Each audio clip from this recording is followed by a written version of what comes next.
ഒരുത്തന് പെട്ടെന്ന് നെഞ്ചിന് വേദന വന്നു, ഹാർട്ട് അറ്റാക്ക് ആണെന്ന് തോന്നുന്നു, അങ്ങനെ വരിക, ഭയങ്കര പെയിൻ എടുത്ത് കഴിഞ്ഞപ്പം പെട്ടെന്ന് ഭാര്യയെ വിളിച്ചിട്ട് പറഞ്ഞു, നീ ജോർജ് കുട്ടി ഒന്ന് വിളിച്ചേ, വണ്ടിയും കൊണ്ടൊന്ന് വരാൻ പറ. ഇപ്പം ഡ്രൈവ് ചെയ്ത് പോകാൻ പറ്റിയല്ലോ. ജോർജ് കുട്ടി ഒന്ന് വിളിച്ചേ, വണ്ടിയും കൊണ്ട് വരാൻ പറ, ഞാനിപ്പം ചാകും. അങ്ങനെ ഭാര്യ ഭർത്താവിൻ്റെ മൊബൈൽ ഫോൺ എടുത്തിട്ട് പറഞ്ഞു, ജോർജ് കുട്ടിയുടെ നമ്പർ ഒന്ന് പറയണമല്ലോ, നിങ്ങളിതിൻ്റെ പാസ്വേഡ് ഒന്ന് പറഞ്ഞേ. ഏതാ? ജോർജ് കുട്ടിയെ വിളിക്കാൻ നിങ്ങളുടെ ഫോണിൻ്റെ പാസ്വേഡ് ഒന്ന് പറഞ്ഞേ. എന്നെ ഭർത്താവ് പറയാം, വേദനയ്ക്ക് ഇച്ചിരി കുറവുണ്ട്.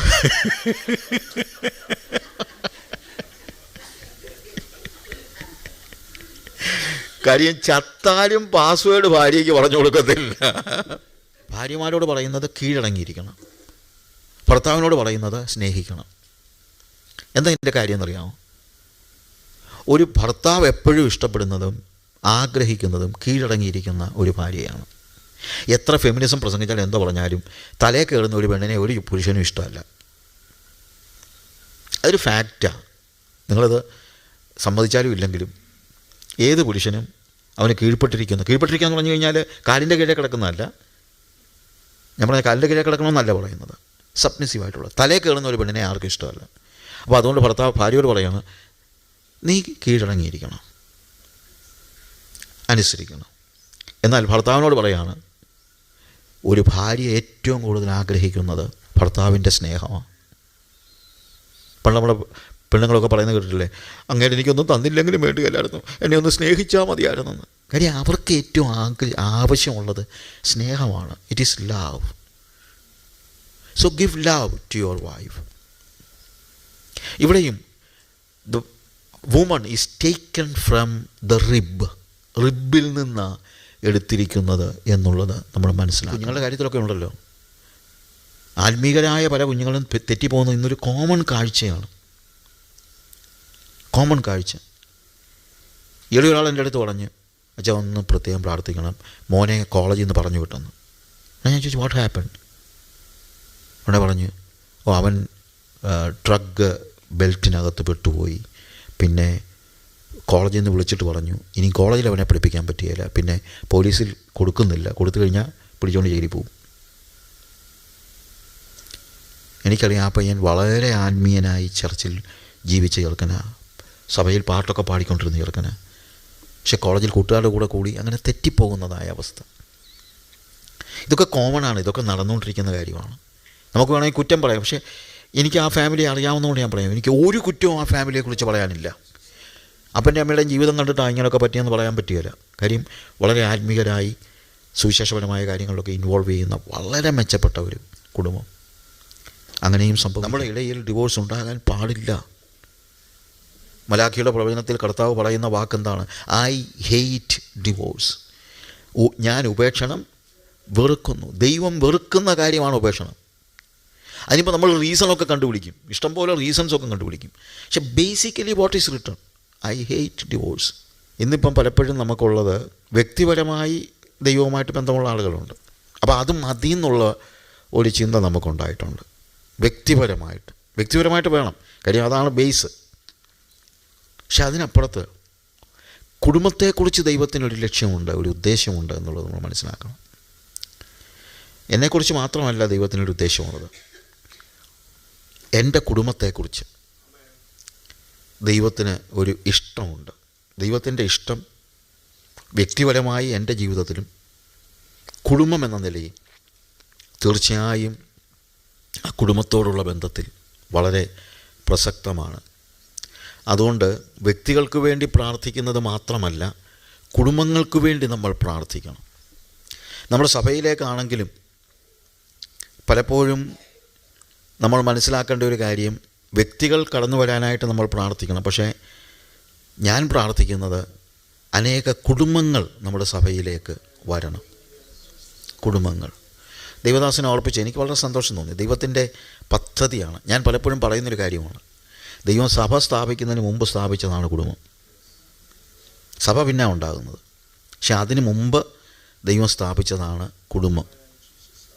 ഒരു എസ്റ്റാബ്ലിഷ്മെൻ്റ് എന്ന നിലയിൽ, in fact even before he established church, he established A family. So that is very important. വളരെ പ്രാധാന്യമുള്ളതായ ഒരു കാര്യമായിട്ട് നമ്മൾ തിരിച്ചറിഞ്ഞാലേ പറ്റുള്ളൂ. ഈ കുടുംബം, നമ്മൾ പറയുന്ന ഈ കുടുംബം, അതിൽ ദൈവം ആ ഒരു കുടുംബത്തെക്കുറിച്ച് എന്താണ് ഉദ്ദേശിക്കുന്നത് എന്നുള്ളത്, നമ്മൾ പലപ്പോഴും ഉണ്ടാകുന്നൊരു പ്രശ്നം, കാലഘട്ടം കഴിയുന്നതനുസരിച്ച് ഒത്തിരി നമ്മുടെ കൾച്ചറിന് വ്യത്യാസം ഉണ്ടാകുന്നു, മറ്റു കാര്യങ്ങൾ. ഇപ്പം എന്തെങ്കിലും പറഞ്ഞാൽ നമ്മുടെ പിള്ളേർ തന്നെ പറയും, അതൊക്കെ ചിലപ്പോൾ നിങ്ങൾ പണ്ട് ഇന്ത്യയിലുണ്ടായിരുന്നപ്പം, ഞങ്ങൾ ഇന്ത്യയിലൊന്നുമല്ല എന്ന് നമ്മുടെ പിള്ളേർ പറയുന്നത് നോർമലായിട്ട് നടക്കുന്ന കാര്യമാണ്. പക്ഷേ ഇന്ത്യയിലുണ്ടായിരുന്നു അമേരിക്കയിലുണ്ടായിരുന്നു എന്നുള്ളതല്ല. നമ്മൾ എപ്പോഴും ഞങ്ങൾ പറയുന്ന ഒരു കാര്യമുണ്ട്, ഞാനും ജെസ്സിയും ഈ കാര്യത്തിൽ ഓർക്കുന്ന ഒരു കാര്യമുണ്ട്. നമ്മുടെ കൾച്ചർ എന്ന് പറയുന്നത് ഇന്ത്യൻ കൾച്ചറല്ല, അമേരിക്കൻ കൾച്ചറല്ല, അമേരിക്കൻ കൾച്ചറുമല്ല, ചിലർ പറയുന്ന ഇന്ത്യൻ കൾച്ചർ അതുമല്ല, ബിബ്ലിക്കൽ കൾച്ചറാണ്. നമുക്ക് അമേരിക്കൻ കൾച്ചറല്ല വേണ്ടത്, ഇന്ത്യൻ കൾച്ചറുമല്ല വേണ്ടത്, നമുക്ക് വേണ്ടത് ഒരു ബിബ്ലിക്കൽ കൾച്ചറാണ്. വേദപുസ്തകത്തിൻ്റെ ഒരു കൾച്ചറുണ്ട്, വേദപുസ്തകത്തിൻ്റെ ഒരു സംസ്കാരമുണ്ട്. ആ വേദപുസ്തകത്തിൻ്റെ സംസ്കാരം നമ്മൾ മനസ്സിലാക്കണം. അതിലിന്ന് നമ്മൾ സ്പെൻഡ് ചെയ്യാൻ ഉദ്ദേശിക്കുന്ന സമയം, കുടുംബത്തെക്കുറിച്ചുള്ള ദൈവത്തിൻ്റെ ഇഷ്ടം എന്താണ്, അല്ലെങ്കിൽ ദൈവം പ്ലാൻ ചെയ്യുന്നത് എന്താണ്, ഒരു മോഡൽ ഫാമിലി എന്ന് പറഞ്ഞു കഴിഞ്ഞാൽ ബിബ്ലിക്കലി അത് എങ്ങനെയായിരിക്കണം എന്നുള്ളതാണ് നമ്മൾ പഠിക്കാനായിട്ട് ഉദ്ദേശിക്കുന്നത്. അതോടെ ദൈവദാസനെ ഓർപ്പിച്ചല്ലോ, നിങ്ങൾക്ക് എന്തെങ്കിലുമൊക്കെ സംശയങ്ങൾ തീർച്ചയായിട്ടും ഉണ്ടാകും. സംശയങ്ങളുണ്ടെങ്കിൽ തീർച്ചയായും ആ സംശയങ്ങൾ നിങ്ങൾ എഴുതി ചോദിക്കുകയോ നേരിട്ട് ചോദിക്കുകയോ എങ്ങനെയാണെങ്കിലും കുഴപ്പമില്ല. എഴുതി തരികയാണെങ്കിൽ ഇറ്റ് ഈസ് ബെറ്റർ. ഒരു ക്വസ്റ്റ്യൻ, ഒരു ആൻസർ, ഒരു കാര്യം. ഞങ്ങൾ ഒത്തിരി ഫാമിലി സെമിനാർസ്, ഞാൻ ഒത്തിരി ശരിക്കും പറഞ്ഞാൽ ഫാമിലി സെമിനാറുകൾ എന്ന നിലയിൽ തന്നെ കുടുംബ സെമിനാറുകൾ നടത്തുന്നത് ഞാനിപ്പോഴും ഓർക്കുന്നുണ്ട്. ഞങ്ങളുടെ വിവാഹം കഴിഞ്ഞ് 10 വർഷമായപ്പം ജെസ്സി എന്നോട് പറഞ്ഞു, I thank God for the wonderful family God has given us, or ഇങ്ങനെ ഒരു കുടുംബത്തെ കടത്താൻ നമ്മളെ ദൈവം ആ നിലയിൽ ഇത്രയും സഹായിച്ചതോർത്ത്, നമ്മളെ നിലനിർത്തുന്നതോർത്ത് ഞാൻ ഒത്തിരി ദൈവത്തിന് നന്ദി പറയുന്നു. ഞാൻ പറഞ്ഞു, yes, that is true, but my concern was different.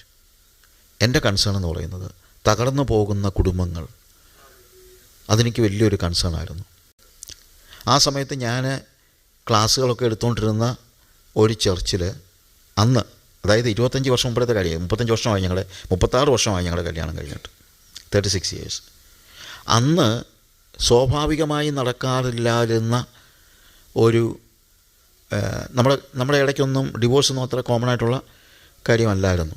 പക്ഷേ ഒരു ലോക്കൽ ചർച്ചിൽ 3 പേര് ഡിവോഴ്സ്ഡായി, യങ്സ്റ്റേഴ്സ്. അപ്പോൾ എന്നെ അത് ഭയങ്കരമായിട്ടങ്ങ് വേദനിപ്പിച്ചു. അപ്പോൾ ആ സമയത്ത് ഞാനും ജെസ്സിയും ഒരുമിച്ച് ഇരിക്കുമ്പോൾ ഞങ്ങളിങ്ങനെ പറഞ്ഞു, നമുക്കിത് പഠിപ്പിക്കണം, കുടുംബത്തെക്കുറിച്ചുള്ള ദൈവത്തിൻ്റെ ഇഷ്ടം എന്താണെന്നുള്ളത് നമ്മൾ പഠിപ്പിക്കണം. ഞങ്ങൾ പഠിപ്പിക്കണമെന്നുള്ളതല്ല, അത് സഭകളിൽ അതിനെക്കുറിച്ച് ഒരു വ്യക്തമായ ഒരു ധാരണയുണ്ടായിരിക്കണം.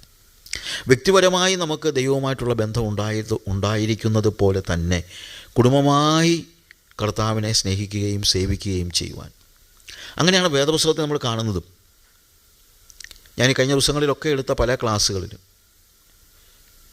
ടേക്ക് ദ കേസ് ഓഫ്, ഇപ്പം നമ്മൾ ഈ കുടുംബം, ഈ വ്യക്തി ജീവിതം എന്ന് മാത്രം, വ്യക്തികൾ മാത്രമായിട്ടുള്ള അങ്ങനൊരു ധാരണ നമുക്കങ്ങ് പറ്റിയിട്ടുണ്ട്. നമ്മൾ ദൈവവുമായിട്ടുള്ള ബന്ധത്തിൽ അവനവൻ്റെ കാര്യം നോക്കി, അവനവന് ദൈവവുമായിട്ടുള്ള ബന്ധം നോക്കി ജീവിക്കണം. അത്രയും തന്നെ പറയുന്ന ഒരു ചുരുക്കമാണ് ഞാൻ പറഞ്ഞാലും മാക്സിമം നമ്മൾ പറയുന്നത് നമ്മൾ വ്യക്തിപരമായി ദൈവവുമായിട്ടുള്ള ബന്ധത്തിൽ ജീവിക്കണം. പക്ഷെ ഞാൻ പറയുന്നത് വ്യക്തിപരമായി ജീവിക്കണം, പക്ഷേ കുടുംബമായിട്ടും ജീവിക്കണം. എന്നാൽ അതേസമയം കുടുംബജീവിതം എന്ന് പറയുന്നത് ഒരു ആത്മീയ ജീവിതത്തിന് ഒരു തടസ്സമാണെന്ന് നിങ്ങൾ ചിന്തിക്കരുത്. അങ്ങനെ ചിന്തിക്കുന്നവരുമുണ്ട്. ഇപ്പോൾ ഹാനോക്കിനെ കുറിച്ച് ഞാൻ ക്ലാസ് എടുത്തപ്പോഴൊക്കെ ചിലപ്പോൾ ആളുകളൊക്കെ എന്നോട് പറഞ്ഞിട്ടുണ്ട്, എൻ്റെ ബ്രദറെ ഹാനോക്ക് ദൈവത്തോടു കൂടെ നടന്നു, ഇപ്പോൾ നമ്മളെ കൊണ്ട് അങ്ങനെ വല്ലതും നടക്കാൻ പറ്റുമോ, നമുക്ക് ഭാര്യയും പിള്ളേരും ഒക്കെ ഇല്ലേ, ഹാനോക്ക് ദൈവത്തോട് നടന്നു, അപ്പോൾ നമുക്കിപ്പോൾ അങ്ങനെ നടക്കാൻ പറ്റുമോ, നമുക്ക് ഭാര്യയും പിള്ളേരും ഒക്കെ ഇല്ലേ, എന്നോട് ചോദിച്ചിട്ടുണ്ട്. എന്നാൽ ഈ പറയുന്ന ആളുകൾ മനസ്സിലാക്കണം, ഈ പറയുന്ന ഹാനോക്കിനും ഭാര്യയും മക്കളും ഒക്കെ ഉണ്ടായിരുന്നു. പിന്നെ ദൈവത്തോടു കൂടെ നടന്നു എന്ന് കൃത്യമായിട്ട് പറയുന്ന ഒരു വ്യക്തി നോഹയാണ്. നോഹ ദൈവത്തോടു കൂടെ നടന്നു. ഈ നോഹയ്ക്കും ആരുണ്ടായിരുന്നു? ഭാര്യയും മക്കളും ഉണ്ടായിരുന്നു. അപ്പോൾ ഭാര്യയും മക്കളും ഉണ്ടാകുന്നത് അല്ലെങ്കിൽ ഉണ്ടായിരിക്കുന്നത് ദൈവത്തോട് ചേർന്ന് നടക്കുന്നതിനൊരു തടസ്സമൊന്നുമല്ല. തന്നെയല്ല, ഭാര്യയും മക്കളും കുടുംബം ഒരുമിച്ച് വേണം ദൈവത്തിൻ്റെ കൂടെ നടക്കാൻ.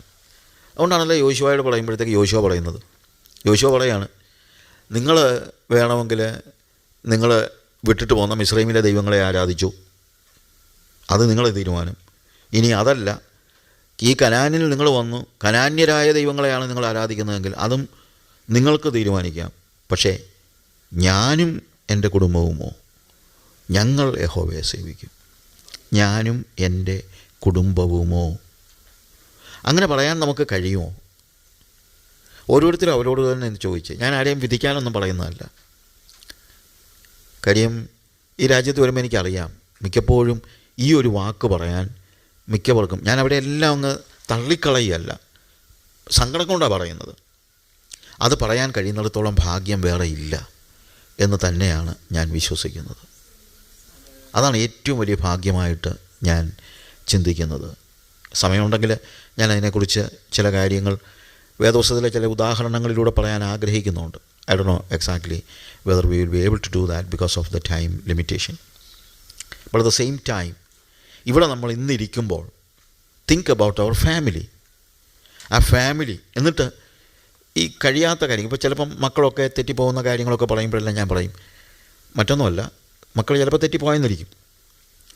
ചിലപ്പോൾ നമുക്കവരെ മടക്കിക്കൊണ്ട് വരുവാൻ ചിലപ്പോൾ കഴിയാത്ത നിലയിൽ അവർ ദൂരെയായി പോയെന്നിരിക്കും. പക്ഷെ എന്നാലും നമുക്ക് ചെയ്യാൻ പറ്റുന്നൊരു കാര്യമുണ്ട്. ദാറ്റ് ഈസ് പ്രയർ, പ്രാർത്ഥന. നമ്മുടെ കുഞ്ഞുങ്ങളെ ഓർത്ത് പ്രാർത്ഥിക്കണം എന്ന് പറയുമ്പോൾ നമ്മളെല്ലാവരും കുഞ്ഞുങ്ങളെ ഓർത്ത് പ്രാർത്ഥിക്കുന്നുണ്ട്. പക്ഷേ അവരുടെ സ്പിരിച്വാലിറ്റിയെ ഓർത്ത് പ്രാർത്ഥിക്കണം. അവരുടെ കുടുംബത്തെ, അല്ലെങ്കിൽ നമ്മുടെ കുടുംബത്തിലെ നമ്മുടെ കുഞ്ഞുങ്ങളുടെ ആത്മീയതയോർത്ത് ദൈവം ഒന്നിച്ച് അവർ നടക്കുന്നത് കാണാനായിട്ട് അതിനുവേണ്ടി നമ്മൾ പ്രാർത്ഥിക്കണം. നമ്മുടെ കുഞ്ഞുങ്ങൾ നമ്മുടെ കൂടെ നടക്കുന്നതാണ് ഏറ്റവും വലിയ ഭാഗ്യം എന്ന് പറയുന്നത്. There is no greater joy to see that our children are walking in truth. യോഹന്നാൻ 3 അധ്യായത്തിൽ 3 Yohannan epistle of John chapter 3 verse 1 onwards when we read, ഗായോസിന് എഴുതുമ്പോൾ പറയുന്ന ഒരു വാചകമാണ്, എൻ്റെ മക്കൾ സത്യത്തിൽ നടക്കുന്നുവെന്ന് കേൾക്കുന്നതിനേക്കാൾ വലിയ സന്തോഷം എനിക്കില്ല. Yes, that's a thing. എൻ്റെ മക്കളെന്ന് പറയുമ്പോഴത്തേക്ക് എൻ്റെ മക്കൾ എൻ്റെ സ്വന്തം മക്കൾ മാത്രമല്ല. I'm always concerned about the children in my church. Of course primarily I'm concerned about my children. അതെനിക്ക് തീർച്ചയായിട്ടും അതെൻ്റെ ഉത്തരവാദിത്തത്തിൽ ഏറ്റവും ആദ്യത്തിൽ നിൽക്കുന്ന കാര്യമാണ്. There is no greater joy to see that our children are walking in truth. Hallelujah. അപ്പോൾ നമുക്ക് ചെയ്യാൻ കഴിയാത്ത ചില കാര്യങ്ങൾ അങ്ങനെ വന്നാൽ നമുക്ക് പിന്നെ ചെയ്യാൻ കഴിയുന്ന എന്താണ്? പ്രാർത്ഥിക്കുക എന്നുള്ളതാണ്. പ്രാർത്ഥിക്കുമ്പോൾ ദൈവം പ്രവർത്തിക്കുന്നു. I use to say, when we work, when we pray, God works. നമ്മൾ പ്രവർത്തിക്കുമ്പോൾ നമ്മൾ പ്രവർത്തിക്കുന്നു, അത് വേണം. പക്ഷേ നമ്മൾ പ്രാർത്ഥിക്കുമ്പോൾ ദൈവം പ്രവർത്തിക്കുന്നു. അപ്പം അതുകൊണ്ട് നമ്മുടെ കുഞ്ഞുങ്ങളെ ഓർത്ത് ശരിയായിട്ടുള്ള, ഇപ്പോൾ കർത്താവ് കാൽവറി ക്രൂശിലേക്ക് പോകുമ്പോൾ പോലും പറയുന്ന ആ വാചകം വളരെ പ്രസക്തമാണ്. യെരൂശലേം പുത്രിമാരെ, നിങ്ങൾ എന്നെ ചൊല്ലി കരയേണ്ട, നിങ്ങളെയും നിങ്ങളുടെ മക്കളെയും ചൊല്ലി കരയുവിൻ. വേറൊരു കോൺടെക്സ്റ്റാണ് അത്, എങ്കിൽ പോലും ആ വാക്കുകൾ വളരെ പ്രസക്തമാണ്. അവർക്ക് വേണ്ടി കരയാൻ, നമ്മുടെ കുഞ്ഞുങ്ങൾക്ക് വേണ്ടി കരയാൻ, നമ്മുടെ സഭയിലെ കുഞ്ഞുങ്ങൾക്ക് വേണ്ടി കരയാൻ ഒക്കെ നമ്മൾ തയ്യാറാകണം. നമ്മുടെ കൂടെ നിൽക്കുന്ന കുഞ്ഞുങ്ങൾ. ഞാൻ എപ്പോഴും നോഹയുടെ കുഞ്ഞുങ്ങളുടെ കാര്യം ഇങ്ങനെ ആലോചിക്കും. നോഹയ്ക്ക് 3 മക്കളും 3 മരുമക്കളും ഉണ്ടായിരുന്നു. നോഹയോട് ദൈവം ഒരു ഉടമ്പടി ചെയ്തു, ഞാൻ ഇന്നലെ പറഞ്ഞല്ലോ. ആ ഉടമ്പടി പ്രകാരം നോഹ പെട്ടകം പണിതു. ഈ പെട്ടകം പണിത് സമയത്ത് ഞാൻ ഈ നോഹയുടെ കുഞ്ഞുങ്ങളെക്കുറിച്ച്, അവർ സ്കൂളിൽ പഠിക്കുകയാണെങ്കിൽ, ഇന്നത്തെ സാഹചര്യത്തിൽ സ്കൂളിൽ പഠിക്കുകയാണെങ്കിൽ സ്വാഭാവികമായിട്ട് ഒരു ചോദ്യം ഉണ്ടാകുമല്ലോ. ആൾക്കാരൊക്കെ ചോദിക്കും, what your father is doing, നിൻ്റെ അപ്പൻ എന്നാ ചെയ്യുക? അപ്പോൾ അങ്ങോട്ടും ഇങ്ങോട്ടൊക്കെ ചോദിക്കുമ്പോൾ പിള്ളേർ പറയും, my father is an engineer, my father is a business man, my father is a teacher.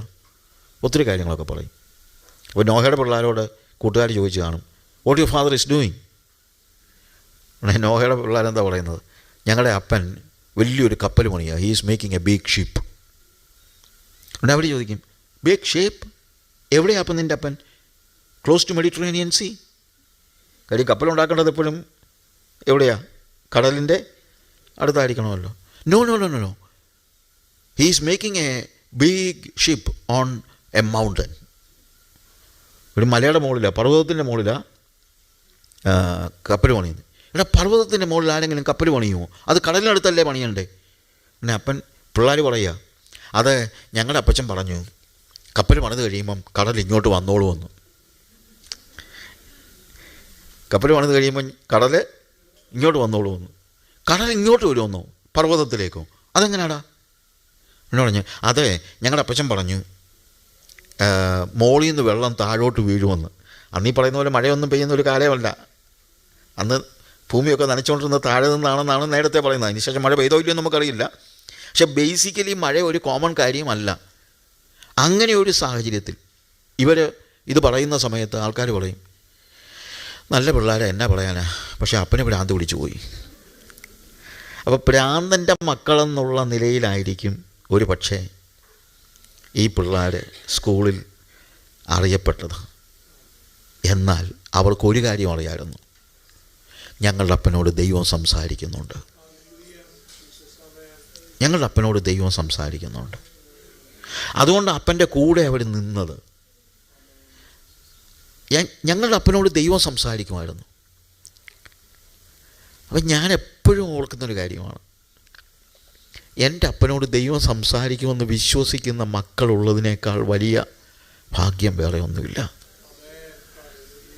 എൻ്റെ പിള്ളേർ പറയണം, ഞങ്ങളുടെ അപ്പച്ചൻ, ഞങ്ങളുടെ പപ്പ, ഞങ്ങളുടെ ഡാഡി, എൻ്റെ ഡാഡിയോട് ദൈവം സംസാരിക്കും.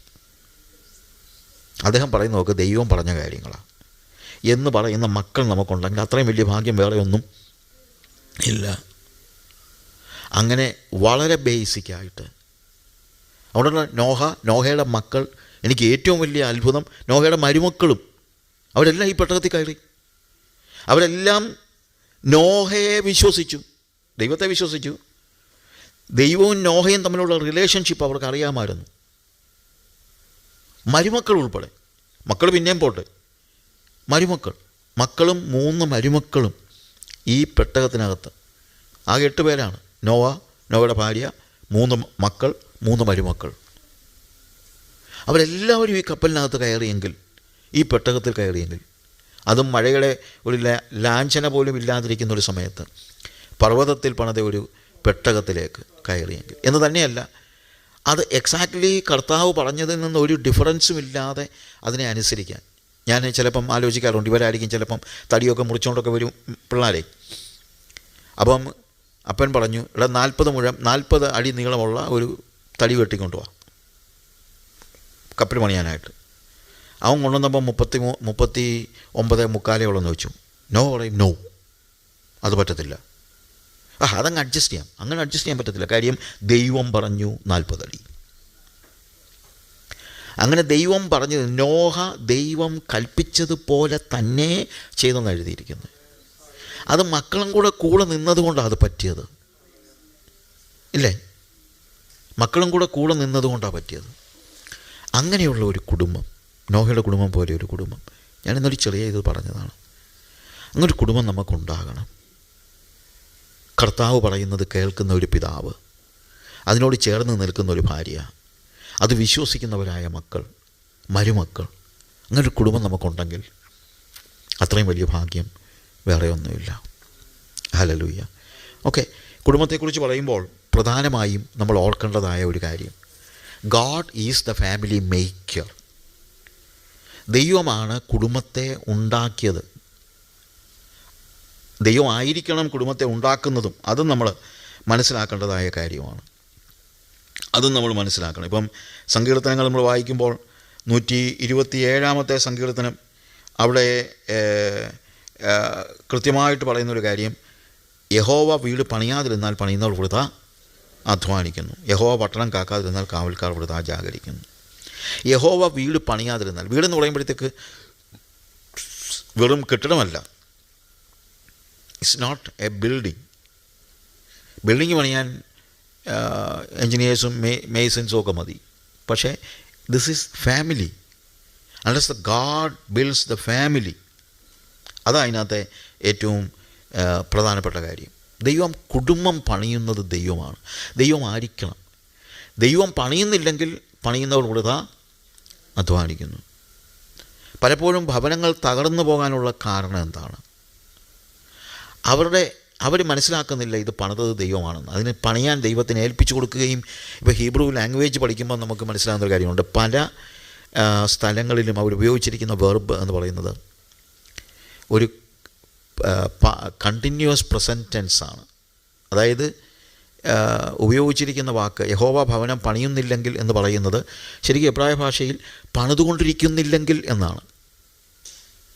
യഹോവ ഭവനം പണിതുകൊണ്ടിരിക്കുന്നില്ലെങ്കിൽ, അതാണ് പ്രസൻറ്റ് കണ്ടിന്യൂസ് ടെൻസ് ആണ് അവിടെ ഉപയോഗിച്ചിരിക്കുന്നത്. അതായത് ഈ കെട്ടിടം പണിത വ്യക്തിക്ക് വേണമെങ്കിൽ പണിതേച്ചങ്ങ് പോകാം, കാര്യം ഇത് സിമെൻറ്റ് വിഷ്ടയൊക്കെയാണ്, ഇതിവിടെ ഇരുന്നോളും. പക്ഷേ ഭവനം എന്ന് പറയുന്നത് പണിയപ്പെടുന്നത് വ്യക്തികളെ കൊണ്ടാണ്. അത് ചിലപ്പോൾ അങ്ങോട്ടും ഇങ്ങോട്ടുമൊക്കെ തട്ടും മുട്ടും എല്ലാം ഉണ്ട്. അത് പണിതുകൊണ്ടിരിക്കണം. അങ്ങനെ ദൈവത്തെ ഭവനം പണിയാൻ ഏൽപ്പിക്കുന്നില്ലെങ്കിൽ വൃഥാ അധ്വാനിക്കുകയാണ്. പക്ഷേ പണിയാൻ ദൈവത്തെ ഏൽപ്പിച്ചാൽ ആ പണി നഷ്ടമാവുകയില്ല. ചിലപ്പോൾ ഒരു പ്രതിസന്ധിയോ മറ്റുള്ള കാര്യങ്ങളോ എന്തെങ്കിലും ഉണ്ടാകരുത്. ഉണ്ടായാൽ അവിടെയും നമ്മൾ പണിയാൻ ദൈവത്തിൻ്റെ അടുത്ത് കൊണ്ടുപോകണം. ഞാൻ ചിലപ്പോൾ പറയാറുണ്ട്, ജീസസ് വാസ് എ കാർപ്പൻ്റർ. ഒരു മേശ പണിയണമെങ്കിൽ നമ്മൾ ആരുടെ അടുത്ത് ചെന്നാണ് പറയുന്നത്? കാർപ്പൻ്ററുടെ അടുത്താണ് ചെന്നാൽ പറയുന്നത്, ആശാരിയുടെ അടുത്താണ് ചെന്ന് പറയുന്നത് മേശ പണിയാനായിട്ട്. ഇനി മേശയുടെ കാലൊടിഞ്ഞാലോ കൊല്ലൻ്റെ അടുത്ത് കൊണ്ടുപോകത്തില്ല, തട്ടാൻ്റെ അടുത്തും കൊണ്ടുപോകത്തില്ല, നമ്മളിവിടെ തന്നെ കൊണ്ടുപോകും, ആശാരിയുടെ അടുത്ത് തന്നെ കൊണ്ടുപോകും. ഇതുപോലെ കുടുംബം പണിയാൻ ദൈവത്തെ നമ്മൾ ഏൽപ്പിക്കണം. ഇനി ആ കുടുംബത്തിന് എന്തെങ്കിലും ഒരു തകർച്ച ഉണ്ടായാൽ, ഒരു പ്രതിസന്ധി ഉണ്ടായാൽ, അതൊക്കെ ഉണ്ടല്ലോ, ഇപ്പോൾ ഇഷ്ടം പോലെ ഉണ്ടല്ലോ, ഉണ്ടായാൽ അത് തനിയെ തീർക്കാനല്ല നോക്കേണ്ടത്. സെക്യുലർ കൗൺസിലേഴ്സിനെ കൊണ്ട് അത് തീർക്കാനുമല്ല നോക്കേണ്ടത്. Go to Jesus. യേശുവിൻ്റെ അടുത്തേക്ക് ചെല്ല്. അവൻ പണിത വീട്, അവൻ പണിത ഭവനം, അതിനെന്ത് പറ്റിയാലും അവന് ഉത്തരവാദിത്വമുണ്ട്. അതവൻ ശരിയാക്കി തരും. ഒന്ന് കൊണ്ട് കൊടുത്താൽ മതി, ഒന്ന് പറഞ്ഞാൽ മതി, യേശുവേ നീയാ ഞങ്ങളുടെ വീട് പണിതത്, ഞങ്ങളുടെ ഭവനം പണിതത്, അതിനിപ്പോൾ ഇച്ചിരി ഇളക്കവും അങ്ങോട്ടും ഇങ്ങോട്ടുമൊക്കെ തട്ടും മുട്ടുമൊക്കെ ഉണ്ട്, അതൊന്ന് തീർത്ത് തരണമെന്ന് കർത്താവിനോട് ചെന്ന് പറഞ്ഞാൽ കർത്താവ് അത് മാറ്റിത്തരും, തീർത്ത് തരും എന്നതിന് യാതൊരു സംശയവുമില്ല. അതുകൊണ്ട് ഇന്ന് ഈ ഫാമിലി സെമിനാറിൽ അറ്റൻഡ് ചെയ്യുന്ന നമ്മുടെ ജീവിതത്തിലാണെങ്കിലും, നമ്മുടെ സഹോദരങ്ങളുടെ ജീവിതത്തിലാണെങ്കിലും, നമ്മുടെ കുഞ്ഞുങ്ങളുടെ ജീവിതത്തിലാണെങ്കിലും ഒരു പ്രതിസന്ധി ഉണ്ടാകുമ്പോൾ, ഞാനിത് പറയാൻ കാര്യം, പലപ്പോഴും ഈ കുഞ്ഞുങ്ങളുടെ ജീവിതത്തിലൊക്കെ ഫാമിലി ലൈഫിലൊക്കെ എന്തെങ്കിലും ഒരു പ്രശ്നം ഉണ്ടാകുമ്പോഴത്തേക്ക് പേരൻസ്, ഞാൻ ഒത്തിരി അടുത്ത് കണ്ടിട്ടുണ്ട്, അവരൊക്കെ ചോദിക്കുന്നത്, എന്തിനാണ് നീ അവളുടെ കൂടെ ഇങ്ങനെ നിൽക്കുന്നത്, കൊണ്ട് കളയടാ അതിനെ, നീങ്ങി പോരെ എന്നൊക്കെ പറയുന്ന അമ്മമാരെയും അപ്പന്മാരെയും ഞാൻ കണ്ടിട്ടുണ്ട്. ഞാൻ ഒത്തിരി പേരെ കൗൺസിൽ ചെയ്യുന്നുണ്ട്. എപ്പോഴും കൗൺസിലിങ്ങിന് വേണ്ടി ഒത്തിരി ആൾക്കാർ ഞങ്ങൾ രണ്ടുപേരുടെ അടുത്ത് വരാറുണ്ട്.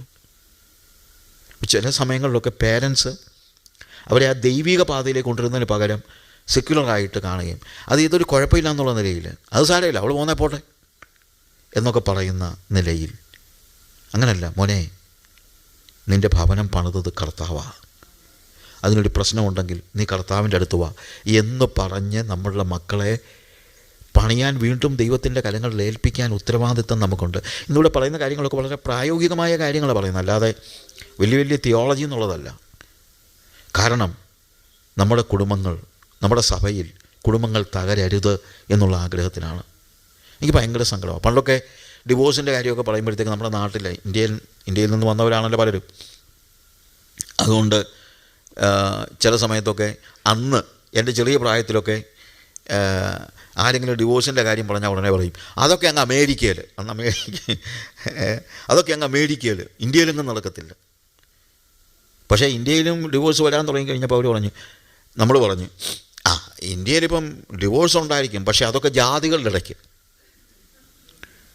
പിന്നെ പറഞ്ഞ് ജാതികളുടെ ഇടയ്ക്കല്ല, ക്രിസ്ത്യാനികളുടെ ഇടയ്ക്കും ഡിവോഴ്സ് ഉണ്ടെന്ന് പറയാൻ തുടങ്ങിക്കഴിഞ്ഞപ്പോൾ പറഞ്ഞു അതൊക്കെ സമുദായക്കാരുടെ ഇടയ്ക്ക്. പക്ഷെ ഇപ്പോഴോ സമുദായക്കാരുടെ ഇടയ്ക്കുള്ളതിനേക്കാൾ കൂടുതൽ ഡിവോഴ്സ് പലപ്പോഴും നമ്മുടെ ഇടയിൽ നടക്കുന്നു. ദുഃഖത്തോടെ ഞാൻ പറയുന്നത് കേട്ടോ, ദുഃഖത്തോടെ കരഞ്ഞോണ്ടാണ് പറയുന്നത്. അത് നടക്കരുത്, അത് സംഭവിക്കരുത്. നമ്മുടെ ഇടയിൽ ഡിവോഴ്സ് ഉണ്ടാകാൻ പാടില്ല. മലാഖിയുടെ പ്രവചനത്തിൽ കർത്താവ് പറയുന്ന വാക്കെന്താണ്? I hate divorce. ഞാൻ ഉപേക്ഷണം വെറുക്കുന്നു. ദൈവം വെറുക്കുന്ന കാര്യമാണ് ഉപേക്ഷണം. അതിനിപ്പോൾ നമ്മൾ റീസണൊക്കെ കണ്ടുപിടിക്കും, ഇഷ്ടംപോലെ റീസൺസൊക്കെ കണ്ടുപിടിക്കും. പക്ഷെ basically what is written? I hate divorce. അതിലേക്കൊക്കെ നമ്മൾ വരണം. അതിന് മുമ്പ് ഈ കുടുംബത്തെക്കുറിച്ച് തന്നെ പറയുമ്പോൾ, യഹോവ ഭവനം പണിയാതിരുന്നാൽ പണിയുന്നവർ വൃഥ അധ്വാനിക്കുന്നു. എന്നാൽ യഹോവ ഭവനം പണിയുന്നുവെങ്കിൽ അത് ഗ്യാരൻറ്റീഡാണ്. പണിതുകൊണ്ടിരിക്കുന്നുവെങ്കിൽ, ഞാൻ ചിലപ്പോൾ പറയാനുണ്ട് ഗ്യാരൻറ്റീഡാണെന്ന് പറയാൻ കാര്യം, നമ്മളിപ്പം ചൈനക്കാരുടെ വാച്ചുമൊക്കെ ഇന്ത്യയിലാണെങ്കിലും ചൈനക്കട 50 രൂപയ്ക്കും 100 രൂപയ്ക്കും ഒക്കെ വാച്ച് കിട്ടും. അത് വാങ്ങിച്ചുകൊണ്ട് പോയി വീട്ടിൽ വരെ ചെല്ലുമെന്ന് പോലും അറിയത്തില്ല. തിരിച്ച് നമ്മൾ ആ വിറ്റേൻ്റെ അടുത്ത് ചെന്ന് കൊടുത്താൽ അവൻ വല്ലതും സമ്മതിക്കും? നമ്മൾ ഞാൻ നോക്കി വാങ്ങിക്കണമായിരുന്നു പറയും. അതേസമയം ഇന്ത്യയുടെ പശ്ചാത്തലം വെച്ച് നോക്കി, വെസ്റ്റാർഡിൻ്റെയോ അല്ലെങ്കിൽ ടൈറ്റൻ്റെയോ ടൈമെക്സിൻ്റെയോ ഒരു വാച്ച് നിങ്ങൾ വാങ്ങിക്കുക, എന്തെങ്കിലും പറ്റിക്കഴിഞ്ഞാൽ നിങ്ങൾക്ക് എന്ത് ചെയ്യാൻ പറ്റും? ഗ്യാരൻറ്റി ഉണ്ട്. അത് തിരിച്ചു കൊണ്ട് കൊടുത്തു കഴിഞ്ഞാൽ തീർച്ചയായും അവരത് നന്നാക്കി തരും. അത് നമ്മൾ മനസ്സിലാക്കണം, നന്നാക്കി തരും. പിന്നെ ഒറ്റ കാര്യമേ ഉള്ളൂ, ഓപ്പറേറ്റേഴ്സ് മാനുവൽ എന്ന് പറഞ്ഞൊരു സാധനം കൂടെ തന്നിട്ടുണ്ട് നമുക്ക്. അതനുസരിച്ച് വേണം ഓപ്പറേറ്റ് ചെയ്യാനായിട്ട്. അല്ലാതെ എന്തെങ്കിലും കാണിച്ചിട്ട് കാര്യമില്ല. എന്ന് പറഞ്ഞതുപോലെ ദൈവം നമ്മളെ കുടുംബമായി അല്ലെങ്കിൽ ദൈവം കുടുംബം പണിത് നമ്മളെ ഇങ്ങോട്ട് വിടുമ്പോൾ ഒരു ഓപ്പറേറ്റേഴ്സ് മാനുവലൂടെ തന്നിട്ടുണ്ട്. ഈ ഓപ്പറേറ്റേഴ്സ് മാനുവൽ വെച്ച് ഈ കുടുംബം കൊണ്ടുപോയി കഴിഞ്ഞാൽ അത് തകരില്ല. എന്തെങ്കിലും പറ്റിയാൽ പറ്റത്തില്ല, എന്തെങ്കിലും പറ്റിയാൽ തിരിച്ചു കൊണ്ട് കൊടുക്കുക. തിരിച്ചു കൊണ്ട് കൊടുത്തു കഴിഞ്ഞാൽ അവിടെ റീപ്ലേസ്മെൻ്റ് അല്ല ഉള്ളത്, അത് ശരിയാക്കി തരും. റീപ്ലേസ്മെൻറ്റ് മറ്റുള്ളിടത്തൊക്കെ ചിലപ്പം റീപ്ലേസ് ചെയ്യുമായിരിക്കും, പക്ഷേ വേദോസ്തവത്തിൽ അങ്ങനെ പഠിപ്പിക്കുന്നില്ല. അത് കർത്താവ് റെഡിയാക്കി തരും. പക്ഷേ ഭവനം പണിയുന്നത് ആരായിരിക്കണം? യഹോവ തന്നെ ഭവനം പണിയുന്ന അവസ്ഥ, പണിതുകൊണ്ടിരിക്കുന്നതായ ഒരു അവസ്ഥ. അവിടെ മക്കളും അനുഗ്രഹിക്കപ്പെടുന്ന കാര്യമാണ് നമ്മൾ കാണുന്നത്. 3-ാമത്തെ വാക്യത്തിൽ മക്കളെ യഹോവ നൽകുന്ന അവകാശവും ഉദരഫലം അവൻ നൽകുന്ന പ്രതിഫലവും തന്നെ. പാരൻറ്റിങ്ങിനെക്കുറിച്ച് ജെസ്സി കുറച്ച് ക്ലാസ്സുകൾ എടുക്കും, എങ്കിലും ഞാനിത് പറയുകയാണ്. നമ്മുടെ കുഞ്ഞുങ്ങളെക്കുറിച്ച് എപ്പോഴും നമുക്കൊരു ബോധ്യം ഉണ്ടായിരിക്കണം. അത് the children are not ours, എൻ്റെ അല്ല, ഈ കുഞ്ഞുങ്ങൾ ദൈവത്തിൻ്റെയാണ് എന്നുള്ള വലിയൊരു ബോധ്യം നമുക്കുണ്ടായിരിക്കണം. The children belongs to God. ദൈവത്തിന് അതിനെക്കൊണ്ട് ഉത്തരവാദിത്തമുണ്ട്, അതിനെക്കുറിച്ച് ചിന്തയുണ്ട്. God is concerned. മെർലിൻ ക്ലോതേഴ്സിൻ്റെ പ്രസൻറ്റ് പ്രൈസൊക്കെ എഴുതിയ മെർലിൻ ക്ലോതേഴ്സിൻ്റെ ഒരു ബുക്ക് ഞാനിങ്ങനെ വായിച്ചു കഴിഞ്ഞപ്പോഴത്തേക്ക് അദ്ദേഹം ഒരു അനുഭവം പറഞ്ഞതാണ്. അദ്ദേഹം പറഞ്ഞു, ഒരു ഫാമിലി വന്നിട്ട്, കുഞ്ഞുങ്ങളുടെ കാര്യമാണ്, പാരൻറ്റിങ്ങിൻ്റെ അകത്തുള്ള ഒരു കാര്യമാണ് എങ്കിലും പറയുക. അദ്ദേഹം വന്നിട്ട് പിള്ളേർ ഒരു അപ്പനും അമ്മയും കൂടെ വന്നിട്ട് പറഞ്ഞു, pastor please pray for our child. അങ്ങനെ ചോദിച്ചു വാട്ട് ഹാപ്പൻ? ഉടനെ പറഞ്ഞ് അവന് നല്ല അനുസരണമൊക്കെ ഉള്ള ചെറുക്കനായിരുന്നു, പക്ഷേ 16 വയസ്സുള്ളപ്പം അവൻ കംപ്ലീറ്റായിട്ട് മാറിപ്പോയി. അത് കഴിഞ്ഞിട്ട് അവൻ വീട് വിട്ട് ഇറങ്ങിപ്പോയി. Now he is not with us and he is living very licentious in different parts of our country and he is totally lost. അങ്ങനത്തെ ഒരു സ്റ്റേജ് ആയിപ്പോയി. അതുകൊണ്ട് please pray for our child. പക്ഷേ 15 വയസ്സ് വരെ അവൻ ചർച്ചിൽ എല്ലാ ആഴ്ചയിലും സാക്ഷ്യങ്ങൾ പറയുകയും അതുപോലെ ആത്മീകമായി, ഈ കുഞ്ഞുങ്ങളുടെ കാര്യത്തിലൊക്കെ ഉണ്ടല്ലോ, ആത്മീകരായ പല കുഞ്ഞുങ്ങളും തെറ്റിപ്പോകുന്നത് ഇന്നൊരു കോമൺ കാഴ്ചയാണ്. കോമൺ കാഴ്ച. ഈയിടെ ഒരാൾ എൻ്റെ അടുത്ത് പറഞ്ഞു, അച്ഛാ ഒന്ന് പ്രത്യേകം പ്രാർത്ഥിക്കണം, മോനെ കോളേജിൽ നിന്ന് പറഞ്ഞു വിട്ടെന്ന്. ഞാൻ ചോദിച്ചു വാട്ട് ഹാപ്പൻ? അവിടെ പറഞ്ഞു, അവൻ ഡ്രഗ് ബെൽറ്റിനകത്ത് പെട്ടുപോയി. പിന്നെ കോളേജിൽ നിന്ന് വിളിച്ചിട്ട് പറഞ്ഞു ഇനി കോളേജിൽ അവനെ പഠിപ്പിക്കാൻ പറ്റുകയില്ല, പിന്നെ പോലീസിൽ കൊടുക്കുന്നില്ല, കൊടുത്തു കഴിഞ്ഞാൽ പിടിച്ചുകൊണ്ട് ജയിലിൽ പോകും.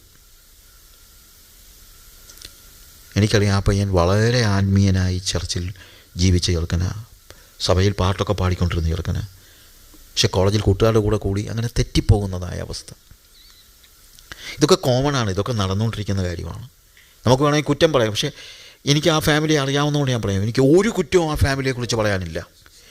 അപ്പൻ്റെ അമ്മയുടെയും ജീവിതം കണ്ടിട്ട് ഇങ്ങനെയൊക്കെ പറ്റിയെന്ന് പറയാൻ പറ്റുകയില്ല. കാര്യം വളരെ ആത്മീകരായി സുവിശേഷപരമായ കാര്യങ്ങളിലൊക്കെ ഇൻവോൾവ് ചെയ്യുന്ന വളരെ മെച്ചപ്പെട്ട ഒരു കുടുംബം.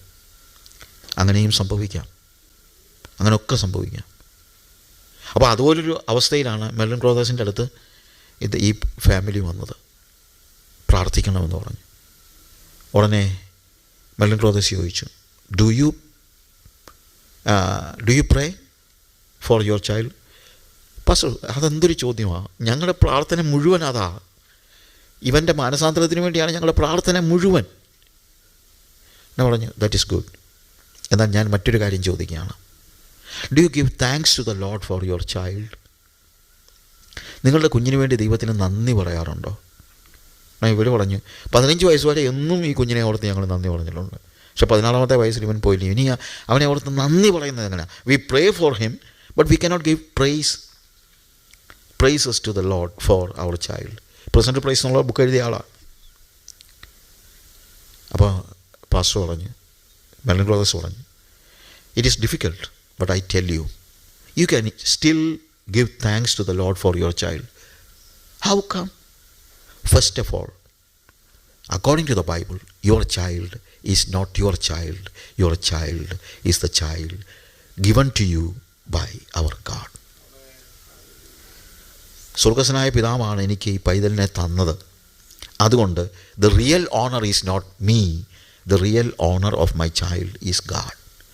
അതുകൊണ്ട് കർത്താവിനെ നന്ദി പറയാം. കർത്താവേ, അവൻ എൻ്റെ വകയല്ലല്ലോ, അവൻ നഷ്ടപ്പെട്ടു പോയി, എന്നാൽ അവൻ എൻ്റെ വകയല്ലല്ലോ, അവൻ നിൻ്റെ വകയാണ്.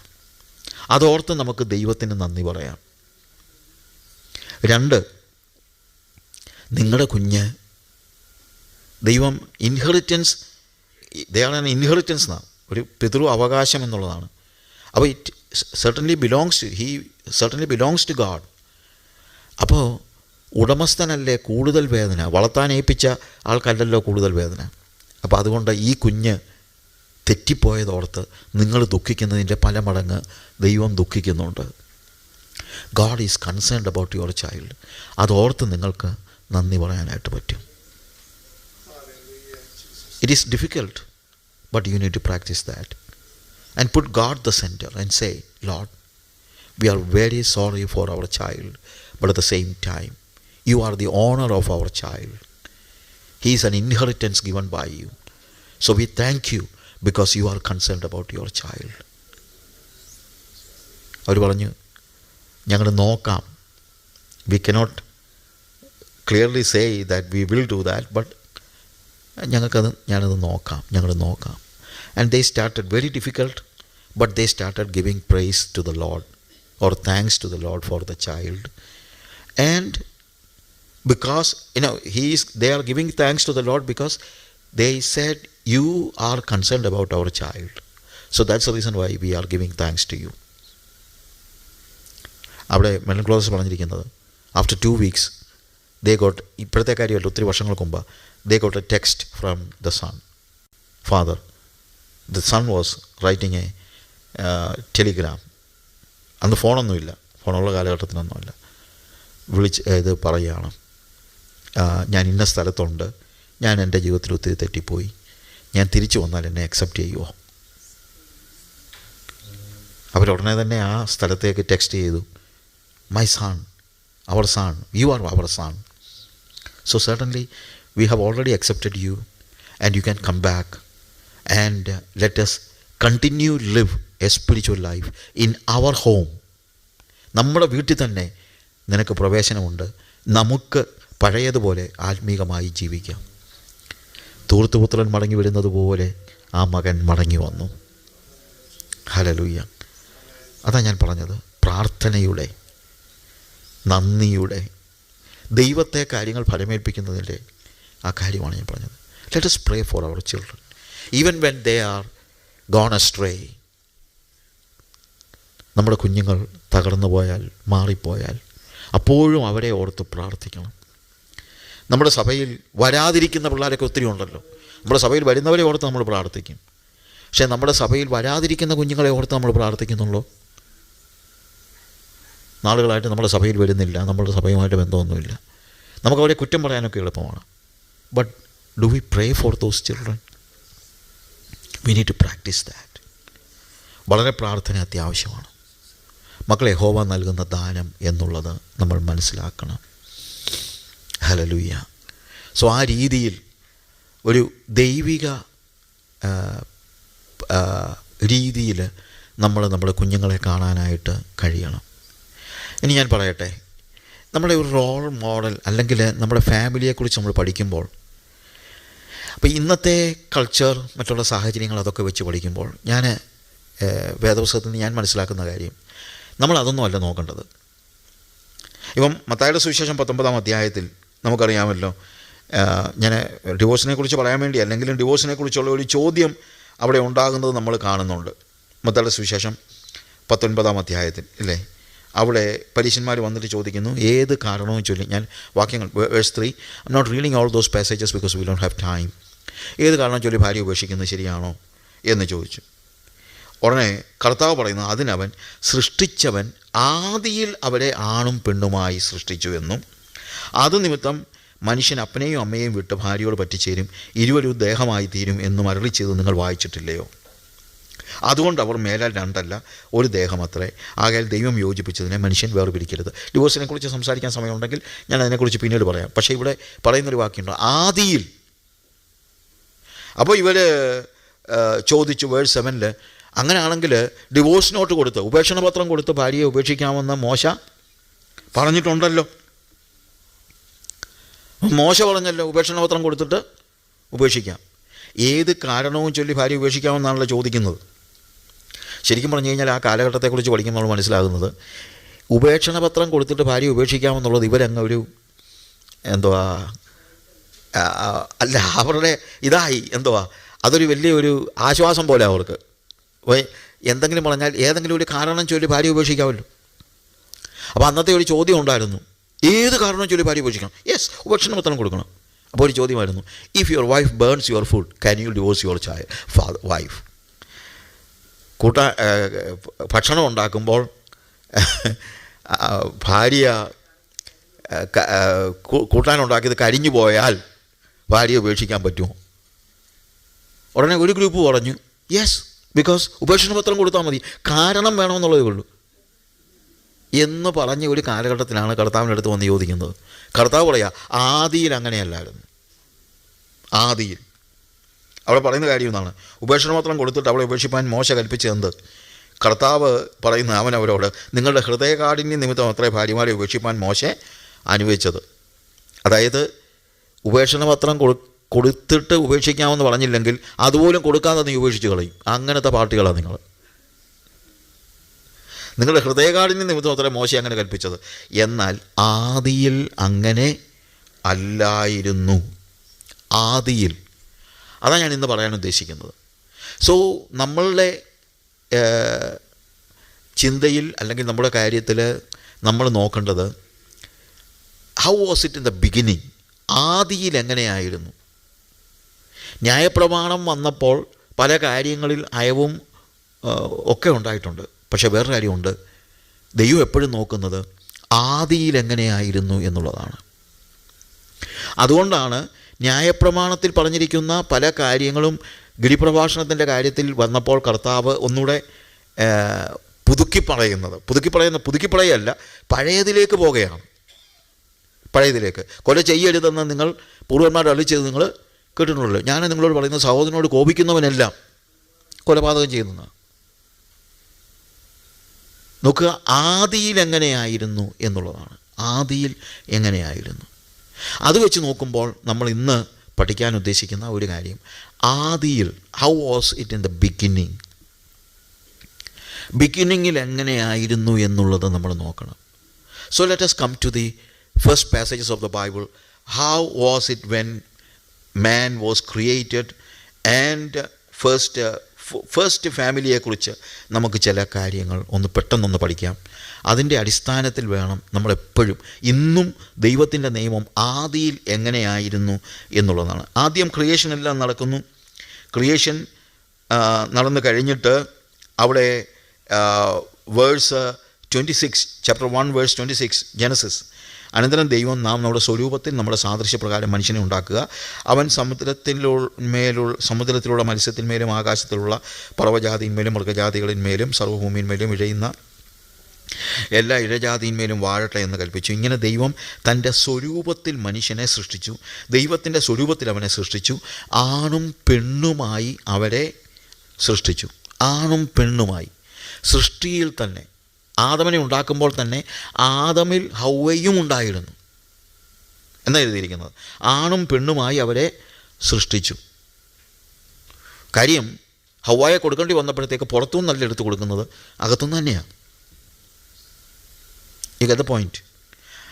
ദൈവം അവരെ അനുഗ്രഹിച്ചു. നിങ്ങൾ സന്താനപുഷ്ടിയുള്ളവരായി പെരുകി ഭൂമിയിൽ നിറഞ്ഞ് അവരെ അതിനെ അടക്കി സമുദ്രത്തിലെ മത്സ്യത്തിന്മേലും ആകാശത്തിലെ പർവ്വജാതിയിന്മേലും സകല ഭൂചര ജന്തുക്കളിന്മേലും വാഴുവിനെന്ന് അവരോട് കൽപ്പിച്ചു. ദൈവം അവരെ അനുഗ്രഹിച്ചു. ഓൾഡ് ടെസ്റ്റമെൻറ്റിൽ അനുഗ്രഹം കൊടുക്കുന്നത്, ദൈവം അനുഗ്രഹിക്കുന്നത് എപ്പോഴും മക്കൾക്കാണ്, മക്കളെയാണ്. അതായത് ഇവിടെ പറയുന്ന അനുഗ്രഹം എന്ന് പറയുന്നത് ചുമ്മാ പറയുന്നൊരു അനുഗ്രഹമല്ല. ഇപ്പോൾ ഒറീസയിലൊക്കെ ഞാൻ ചെല്ലുന്ന സമയത്ത് പിള്ളേരെയും കൊണ്ട് ചിലപ്പം അവർ പറയും, വരും, ഈ അപ്പനും അമ്മയൊക്കെ വരും, എന്നിട്ട് പറയും, ഭായിസാബ് ആശീഷ് ദേന ഹെ ഉസ്കോ, ഇതിന് അനുഗ്രഹിക്കണം. അപ്പം ഞാനെൻ്റെ തലയെ കൈവച്ച് അനുഗ്രഹിച്ച് പ്രാർത്ഥിക്കും. അങ്ങനെയുള്ള ഒരു കോമൺ ആയിട്ടുള്ള ഒരു അനുഗ്രഹമല്ല ഇത്.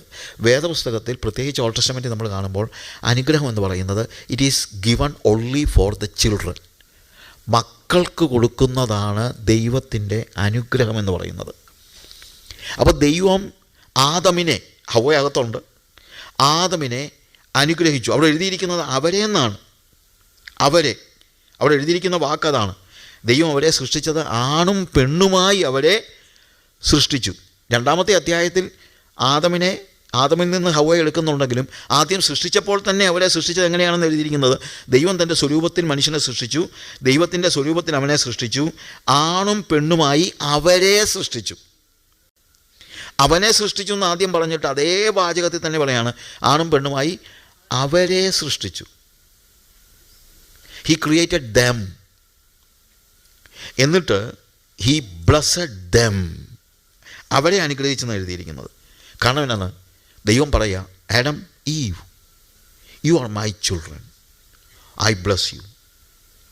അത് നമ്മൾ മനസ്സിലാക്കുന്നത് ലൂക്കോസിൻ്റെ സുവിശേഷത്തിൽ ജീനിയോളജി പറഞ്ഞു വരുമ്പോഴത്തേക്ക് നമ്മൾ കാണുന്നത്, ഇത് ഓരോന്ന് പറഞ്ഞ് അവസാനം വരെ ശേത്ത് ആദമിൻ്റെ മകൻ, ആദം ദൈവത്തിൻ്റെ മകൻ. So God created Adam and eve as the children of Adam, children of God. ദൈവത്തിൻ്റെ മക്കളായിട്ടാണ് ദൈവം ആദമിനെ ഹവ്വയെയും സൃഷ്ടിച്ചത്. അപ്പോൾ മനുഷ്യൻ്റെ കാര്യത്തിൽ, സൃഷ്ടിയുടെ കാര്യത്തിൽ ദൈവം സൃഷ്ടാവാണ്. God is the creator, but in the case of man, ദൈവം, he is not only the creator, he is the father.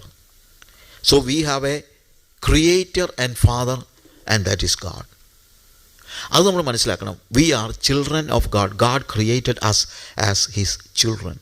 ആഡമിനെ, മനുഷ്യനെ ദൈവം സൃഷ്ടിച്ചത് അവൻ്റെ മക്കളായിട്ടാണ്. അവനതൊക്കെ കളഞ്ഞേച്ചു പോയി, അത് ശരിയാണ്. അപ്പോൾ അതുകൊണ്ട് സൃഷ്ടി എന്ന നിലയിൽ ദൈവം ആടിനെയും പശുവിനെയും എല്ലാം സൃഷ്ടിച്ചു. പക്ഷെ ആടും പശുവൊക്കെ ദൈവത്തിൻ്റെ മക്കളാണെന്നല്ല, സൃഷ്ടിയാണ്. എന്നാൽ നമ്മളങ്ങനെയല്ല, നമ്മൾ ദൈവത്തിൻ്റെ മക്കളാണ്, അനുഗ്രഹിച്ചു. So that is the thing that we need to understand all the time, that we are the children of God. God is our father. അത് നമ്മൾ മനസ്സിലാക്കേണ്ടത് അത്യാവശ്യമാണ്. പിന്നീട് 2-ാം അധ്യായത്തിലേക്ക് വരുമ്പോൾ അതിൻ്റെ ഒരു ഡീറ്റെയിൽഡ് വേർഷനാണ് 2-ാം അധ്യായത്തിൽ കാണുന്നത്. യഹോവയായ ദൈവം നിലത്തെ പൊടി കൊണ്ട്, വേഴ്സ് 7, ചാപ്റ്റർ 2 വേഴ്സ് 7, നിലത്തെ പൊടി കൊണ്ട് മനുഷ്യനെ നിർമ്മിച്ചവൻ്റെ മൂക്കിൽ ജീവശ്വാസം ഊതി മനുഷ്യൻ ജീവനുള്ള ദേഹിയായി തീർന്നു. ജീവനുള്ള ദേഹമല്ല, ദേഹി. മറ്റു മൃഗങ്ങളൊക്കെ ജീവനുള്ള ദേഹമാണ്, പക്ഷേ നമ്മൾ ജീവനുള്ള ദേഹിയാണ്. We have a body, we have a soul. And അവിടെ എഴുതിയിരിക്കുന്നത്, അനന്തരം ദൈവം അവൻ്റെ മൂക്കിൽ ജീവശ്വാസമൂതി. And God, the Bible says that God is spirit. ഞാൻ ചില സ്പീഡിൽ അങ്ങ് പറഞ്ഞു പോകുകയാണ്. God is spirit. So when he was breathing in to the nostrils of man, you know, he was implanting or he was transferring the spiritual faculty in man. അങ്ങനെയാണ് മനുഷ്യൻ. he has a body, he has a soul and also spirit. Spirit is part of God. ആത്മാവ് എന്ന് പറയുന്നത് ദൈവത്തിൻ്റെ അംശമാണ്. ഒരു ജീവിയുടെയും മൂക്കിൽ ദൈവം ജീവശ്വാസം ഊതിയില്ല. അതുകൊണ്ട് തന്നെ ഒരു ജീവിയിലും ആത്മാവില്ല. ആത്മാവ് മനുഷ്യനിൽ മാത്രമുള്ള കാര്യമാണ്. അങ്ങനെ ദൈവം ജീവനുള്ള മനുഷ്യനിലേക്ക് ദൈവം അവൻ്റെ ജീവനെ അഥവാ അവൻ്റെ സ്പിരിറ്റിനെ നൽകി. He became a spiritual being with a body.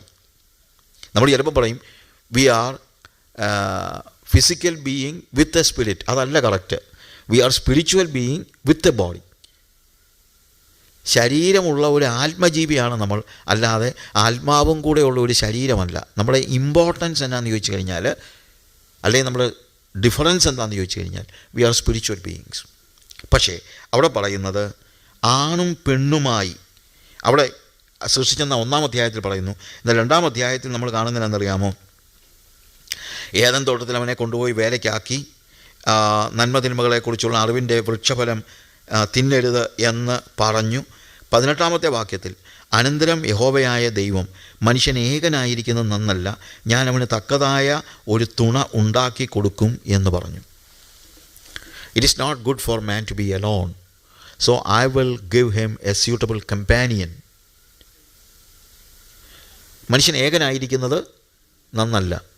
ഞാനിത് വായിച്ചു നോക്കുമ്പോൾ എനിക്ക് ഇഷ്ടപ്പെട്ടൊരു കാര്യമുണ്ട്. എന്നാണെന്നറിയാമോ? ബാക്കിയുള്ള എല്ലാ സൃഷ്ടിയും നടത്തി കഴിഞ്ഞപ്പോൾ കർത്താവ് പറയുന്നത് നല്ലത് എന്ന ദൈവം കണ്ടു, നല്ലത് എന്ന ദൈവം കണ്ടു, നല്ലത് എന്ന ദൈവം കണ്ടു. ആദ്യമായിട്ട് ദൈവത്തിൻ്റെ വായിൽ നിന്ന് നല്ലതല്ല എന്ന് കേൾക്കുന്നത് എപ്പോഴാണെന്നറിയാമോ? When man was alone. അതുകൊണ്ട് ഞാൻ അവന് തക്ക തുണയെ ഉണ്ടാക്കി കൊടുക്കും.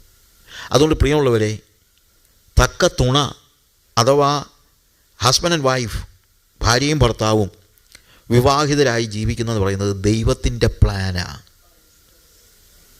ദൈവത്തിൻ്റെ പ്ലാനാണ്. അതായത് സെലിബസി, വിവാഹം കഴിക്കാതെ ജീവിക്കുന്ന അവസ്ഥ എന്ന് പറയുന്നത് നാച്ചുറൽ അല്ല, നോർമൽ അല്ല. ചില സമയത്ത് ദൈവം അതിനുവേണ്ടി വിളിച്ചവരുണ്ട്. സുവിശേഷ വേലയുമായി ബന്ധപ്പെടുത്തിയൊക്കെ സ്വർഗരാജ്യ നിമിത്തം ഷണ്ണന്മാരാക്കിയ ഷണ്ണന്മാരുണ്ട്, അതൊക്കെ ഉണ്ട്. പക്ഷേ വേറൊരു കാര്യമുണ്ട്.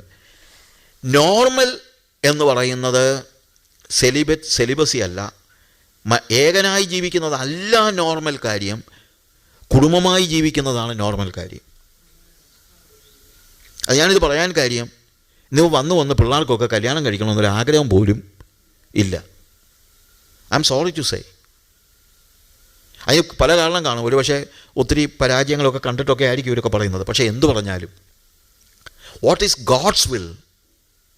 God's will is that we need to get married. ദൈവം ഇഷ്ടപ്പെടുന്നത്, ആഗ്രഹിക്കുന്നത് കുടുംബജീവിതമാണ് എന്നുള്ളത് നമ്മൾ മനസ്സിലാക്കണം. കുടുംബജീവിതമാണ്, അല്ലാതെ കെട്ടാതെ നിൽക്കുക എന്നുള്ളതല്ല. ഒരാളുടെ ഇടയ്ക്ക് പറയുന്നത് കേട്ടു, അമേരിക്കയിൽ ഇപ്പോൾ ഡിവോഴ്സ് ഒത്തിരി കുറഞ്ഞെന്ന്. ഞാൻ ചോദിച്ചു, അമേരിക്കയിൽ ഡിവോഴ്സ് കുറഞ്ഞു? കല്യാണം നടക്കുന്നില്ലല്ലോ, അതുകൊണ്ട് ഡിവോഴ്സ് ഇല്ലെന്ന്. അല്ല, ഡിവോഴ്സ് കുറഞ്ഞു കഴിഞ്ഞാൽ, അമേരിക്കയിൽ ഡിവോഴ്സ് കുറഞ്ഞു കഴിഞ്ഞാൽ കല്യാണം നടക്കുന്നില്ല. ഇന്നത്തെ ഒരു വലിയ പ്രശ്നം അതാണ്. ഞാനിത് പറഞ്ഞെന്നുള്ളതേ ഉള്ളൂ, ചിരിക്കാൻ വേണ്ടി പറയുന്നതല്ല. വേദനയോടെ ഇവിടെ ഞാൻ പറയുന്ന കാര്യങ്ങളൊന്നും ഞാൻ കളിയാക്കി പറയുകയൊന്നും അല്ല കേട്ടോ. It is from my heart. With tears I am telling all these things. എനിക്ക് ഭയങ്കര സങ്കടമാണ് ഇപ്പോഴത്തെ അങ്ങനെയുള്ള ഒരു ആറ്റിറ്റ്യൂഡ്, പിള്ളേരുടെ ആറ്റിറ്റ്യൂഡ്. എന്ത് ചെയ്യാൻ പറ്റും? നമ്മളൊക്കെ അതിനകത്ത് കുറ്റക്കാരായിരിക്കും പലപ്പോൾ. പക്ഷേ that is not what God is looking for. God wants to see, he wants to see that our children are getting married. നമ്മുടെ കുഞ്ഞുങ്ങൾ. അതുകൊണ്ട് അതും നമ്മൾ പ്രാർത്ഥിക്കണം. നമ്മുടെ കുഞ്ഞുങ്ങളൊക്കെ വിവാഹത്തിന് മനസ്സ് വയ്ക്കാനായിട്ട് നമ്മൾ പ്രാർത്ഥിക്കണം. Do you believe it my family? ഞാൻ ചോദിച്ചോട്ടെ, നമ്മളത് വിശ്വസിക്കുന്നുണ്ടോ? അതിനുവേണ്ടി പ്രാർത്ഥിക്കണമെന്ന് വിശ്വസിക്കുന്നുണ്ടോ നിങ്ങൾ? വളരെ അത്യാവശ്യമാണ് ഈ കാലയളവിൽ അതിനുവേണ്ടി പ്രാർത്ഥിക്കുക. Not only here. പിന്നെ നമ്മളെല്ലാം അങ്ങ് അമേരിക്കൻ എന്ന് പറയും. അമേരിക്കയിൽ എന്തോ വന്നാലും ഒരു 5 വർഷം 10 വർഷത്തിനകം അത് ലോകത്തിലെല്ലായിടത്തും ആകും. അതുകൊണ്ട് ഒരു കോണ്ടിനെൻറ്റിനെ മാത്രം കുറ്റം പറഞ്ഞിട്ട് കാര്യമൊന്നുമില്ല. അമേരിക്കയിൽ അങ്ങനെ അങ്ങനെയൊന്നുമല്ല. അമേരിക്കയിൽ ഇന്ന് എങ്ങനെയാണോ അത് തന്നെ കുറച്ച് കഴിയുമ്പം ബാംഗ്ലൂരും വരും. എൻ്റെ മോള് 10th കഴിഞ്ഞിട്ട് അവൾക്ക് അഡ്മിഷൻ കിട്ടിയത്, അവൾ തന്നെ പോയി അഡ്മിഷൻ എടുത്തതാണ്.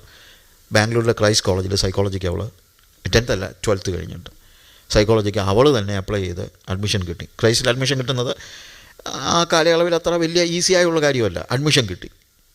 ഞാനില്ലായിരുന്നു, ഞാൻ ആഫ്രിക്കയിലോ, ഞാൻ I was somewhere else, I was outside. ജെസിയും അവളും കൂടെ പോയി അവിടെ പോയി ജോയിൻ ചെയ്യുമായിരുന്നു. അപ്പോൾ ഞാൻ മല്ലപ്പള്ളിയിൽ ഞങ്ങളുടെ ഒരു അപ്പാപ്പനുണ്ട്. മല്ലപ്പള്ളിയിലെ അപ്പാപ്പൻ്റെ അടുത്ത് ഞാനിങ്ങനെ പറഞ്ഞു, പാപ്പ ഞാൻ ആകപ്പാടെ ഒരു ധർമ്മസങ്കടത്തിലാണ്. എന്തു പറ്റി മോനെ? അല്ല, മോക്ക് അഡ്മിഷൻ കിട്ടിയത് ബാംഗ്ലൂരാണ്. എനിക്കറിയാം, എൻ്റെ ഫാദറിൻ്റെ ബ്രദറും അവിടെ എല്ലാം ഫാമിലിയായിട്ട് ബാംഗ്ലൂരിലാണ്. എനിക്ക് ബാംഗ്ലൂരുമായിട്ട് നല്ല ബന്ധം നേരത്തെ തൊട്ടുണ്ട്. ഞാൻ പറഞ്ഞു, എൻ്റെ ദൈവമേ, ബാംഗ്ലൂരിലെ കാര്യമൊന്നും പറയണ്ട. അതുകൊണ്ട് ഈ കുഞ്ഞിനെ അങ്ങോട്ട് പറഞ്ഞു വിടാൻ എനിക്ക് മാനസികമായിട്ട് ഇച്ചിരി ബുദ്ധിമുട്ടാണ്. പക്ഷേ അവൾക്ക് അഡ്മിഷൻ കിട്ടിയത് അവിടെയാണ്.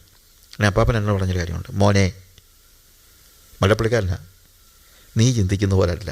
പിഴയ്ക്കണമെങ്കിൽ ബാംഗ്ലൂർ പോകണമെന്നില്ല, അത് മല്ലപ്പള്ളിയിലാണെങ്കിലും പിഴയ്ക്കും. അപ്പം മോശപ്പെടണമെങ്കിൽ അമേരിക്ക വരണമെന്ന് നിർബന്ധമൊന്നും ഇല്ല. അത് ഇന്ത്യയിലാണെങ്കിലും എവിടെയാണെങ്കിലും പോകാനുള്ളതൊക്കെ അദ്ദേഹം വന്ന് പറഞ്ഞ കാര്യം ഞാനപ്പോൾ ആലോചിച്ചു. ദൈവകൃപയാൽ കുഞ്ഞുങ്ങളാരും തെറ്റിപ്പോയില്ല. എൻ്റെ മൂത്ത 2 മക്കളുടെ വിവാഹം കഴിഞ്ഞു. 2 പേരും വിവാഹം കഴിച്ചിരിക്കുന്നത് സുവിശേഷകരെയാണ്. മൂത്ത മോൾ, ഈ പറഞ്ഞ സൈക്കോളജി കഴിഞ്ഞ മോൾ, അവൾ ക്രൈസ്റ്റ് കോളേജിൽ നിന്ന് സൈക്കോളജി എടുത്തു. അത് കഴിഞ്ഞിട്ട് MD എടുത്തു.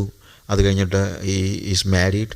മോനാണെങ്കിൽ അവന് ഡൽഹി സെൻറ്റ് സ്റ്റീഫൻസിൽ പഠിച്ചുകൊണ്ടിരിക്കുന്ന സമയത്ത്, ഡൽഹി സെൻറ്റ് സ്റ്റീഫൻസ് അറിയാമല്ലോ, ഇറ്റ്സ് എ പ്രസ്റ്റീജിയസ് കോളേജ്. അവിടെ പഠിച്ചുകൊണ്ടിരിക്കുന്ന സമയത്ത് അവന് സുവിശേഷ വേലയ്ക്ക് വേണ്ടി ലാജി പോളൊക്കെ അവനെ ഒത്തിരി സ്വാധീനിച്ചത്, തീരുമാനമെടുത്തു. And he studied in the Bible seminary. And now they are doing ministry in north India. North ഇന്ത്യയിലെ പല സ്ഥലങ്ങളിലും പോവുകയും ബൈബിൾ പഠിപ്പിക്കും. He's A Bible teacher basically. നമ്മുടെ തന്നെ മിഷൻ, നമുക്ക് 100 മിഷണറീസ് പലയിടത്തായിട്ടുണ്ട്. ഒരു 80 ചർച്ചസ് തന്നെ പല സ്ഥലങ്ങളിലായിട്ടുണ്ട്. അവിടെയൊക്കെ പോവുകയും പഠിപ്പിക്കുകയും എല്ലാം ചെയ്തുകൊണ്ടിരിക്കുന്ന ഒരു സമയമാണ്. ഞാൻ പറഞ്ഞത് തെറ്റിപ്പോയില്ല, പക്ഷെ തെറ്റണമെങ്കിൽ ബാംഗ്ലൂർ പോകണമെന്നില്ല എന്നാണ് ഞാൻ പറഞ്ഞത്. എവിടെ വേണമെങ്കിലും ഇതൊക്കെ സംഭവിക്കാം. അതുകൊണ്ട് we need to be very careful about all these things. ഇതിനെക്കുറിച്ച് നമ്മൾ വളരെ, അപ്പോൾ അതുകൊണ്ട് കർത്താവ് പറഞ്ഞു മനുഷ്യൻ ഏകനായിരിക്കുന്നത് നന്നല്ല. പ്രിയമുള്ളവരെ, ദാറ്റ് ഈസ് വെരി ഇമ്പോർട്ടൻറ്റ്.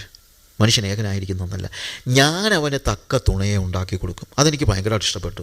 കർത്താവ് പറഞ്ഞില്ല, മോനെ നീ തന്നെ ഇരിക്കുന്ന കണ്ടിട്ട് എനിക്ക് ഒത്തിരി സങ്കടം, എടാ പോയി എവിടുന്നെങ്കിലും ഉള്ളതിനെ പിടിച്ചോണ്ട് വാടാ എന്ന് പറഞ്ഞില്ല. I will make him a suitable companion. തക്ക തുണയെ ഉണ്ടാക്കി കൊടുക്കും. സ്യൂട്ടബിൾ കമ്പാനിയൻ, ഇണയല്ല, മെയ്റ്റല്ല, companion. So in family life they are not just mates, ഇണകളല്ല. പക്ഷേ മനുഷ്യൻ നോക്കുകയാണെങ്കിൽ കർത്താവ് പറഞ്ഞു ഞാൻ അവന് തക്ക തുണയെ ഉണ്ടാക്കി കൊടുക്കും. നമ്മുടെ വിവാഹങ്ങളിലൊക്കെ ഇപ്പം പിള്ളേർ തമ്മിൽ ആരെങ്കിലും കണ്ടോ എന്നുള്ളതല്ല ഞാൻ പറയുന്നത്, കാണുന്നതിനകത്തെ കുറ്റമൊന്നുമല്ല ഞാൻ പറയുന്നത്. പക്ഷേ വേറെ കാര്യമുണ്ട്. Finally we need to commit our life before God and let God give a wife. നേരത്തെ നോക്കരുത്, കാണരുത് എന്നൊന്നുമല്ല ഞാൻ പറയുന്നത്.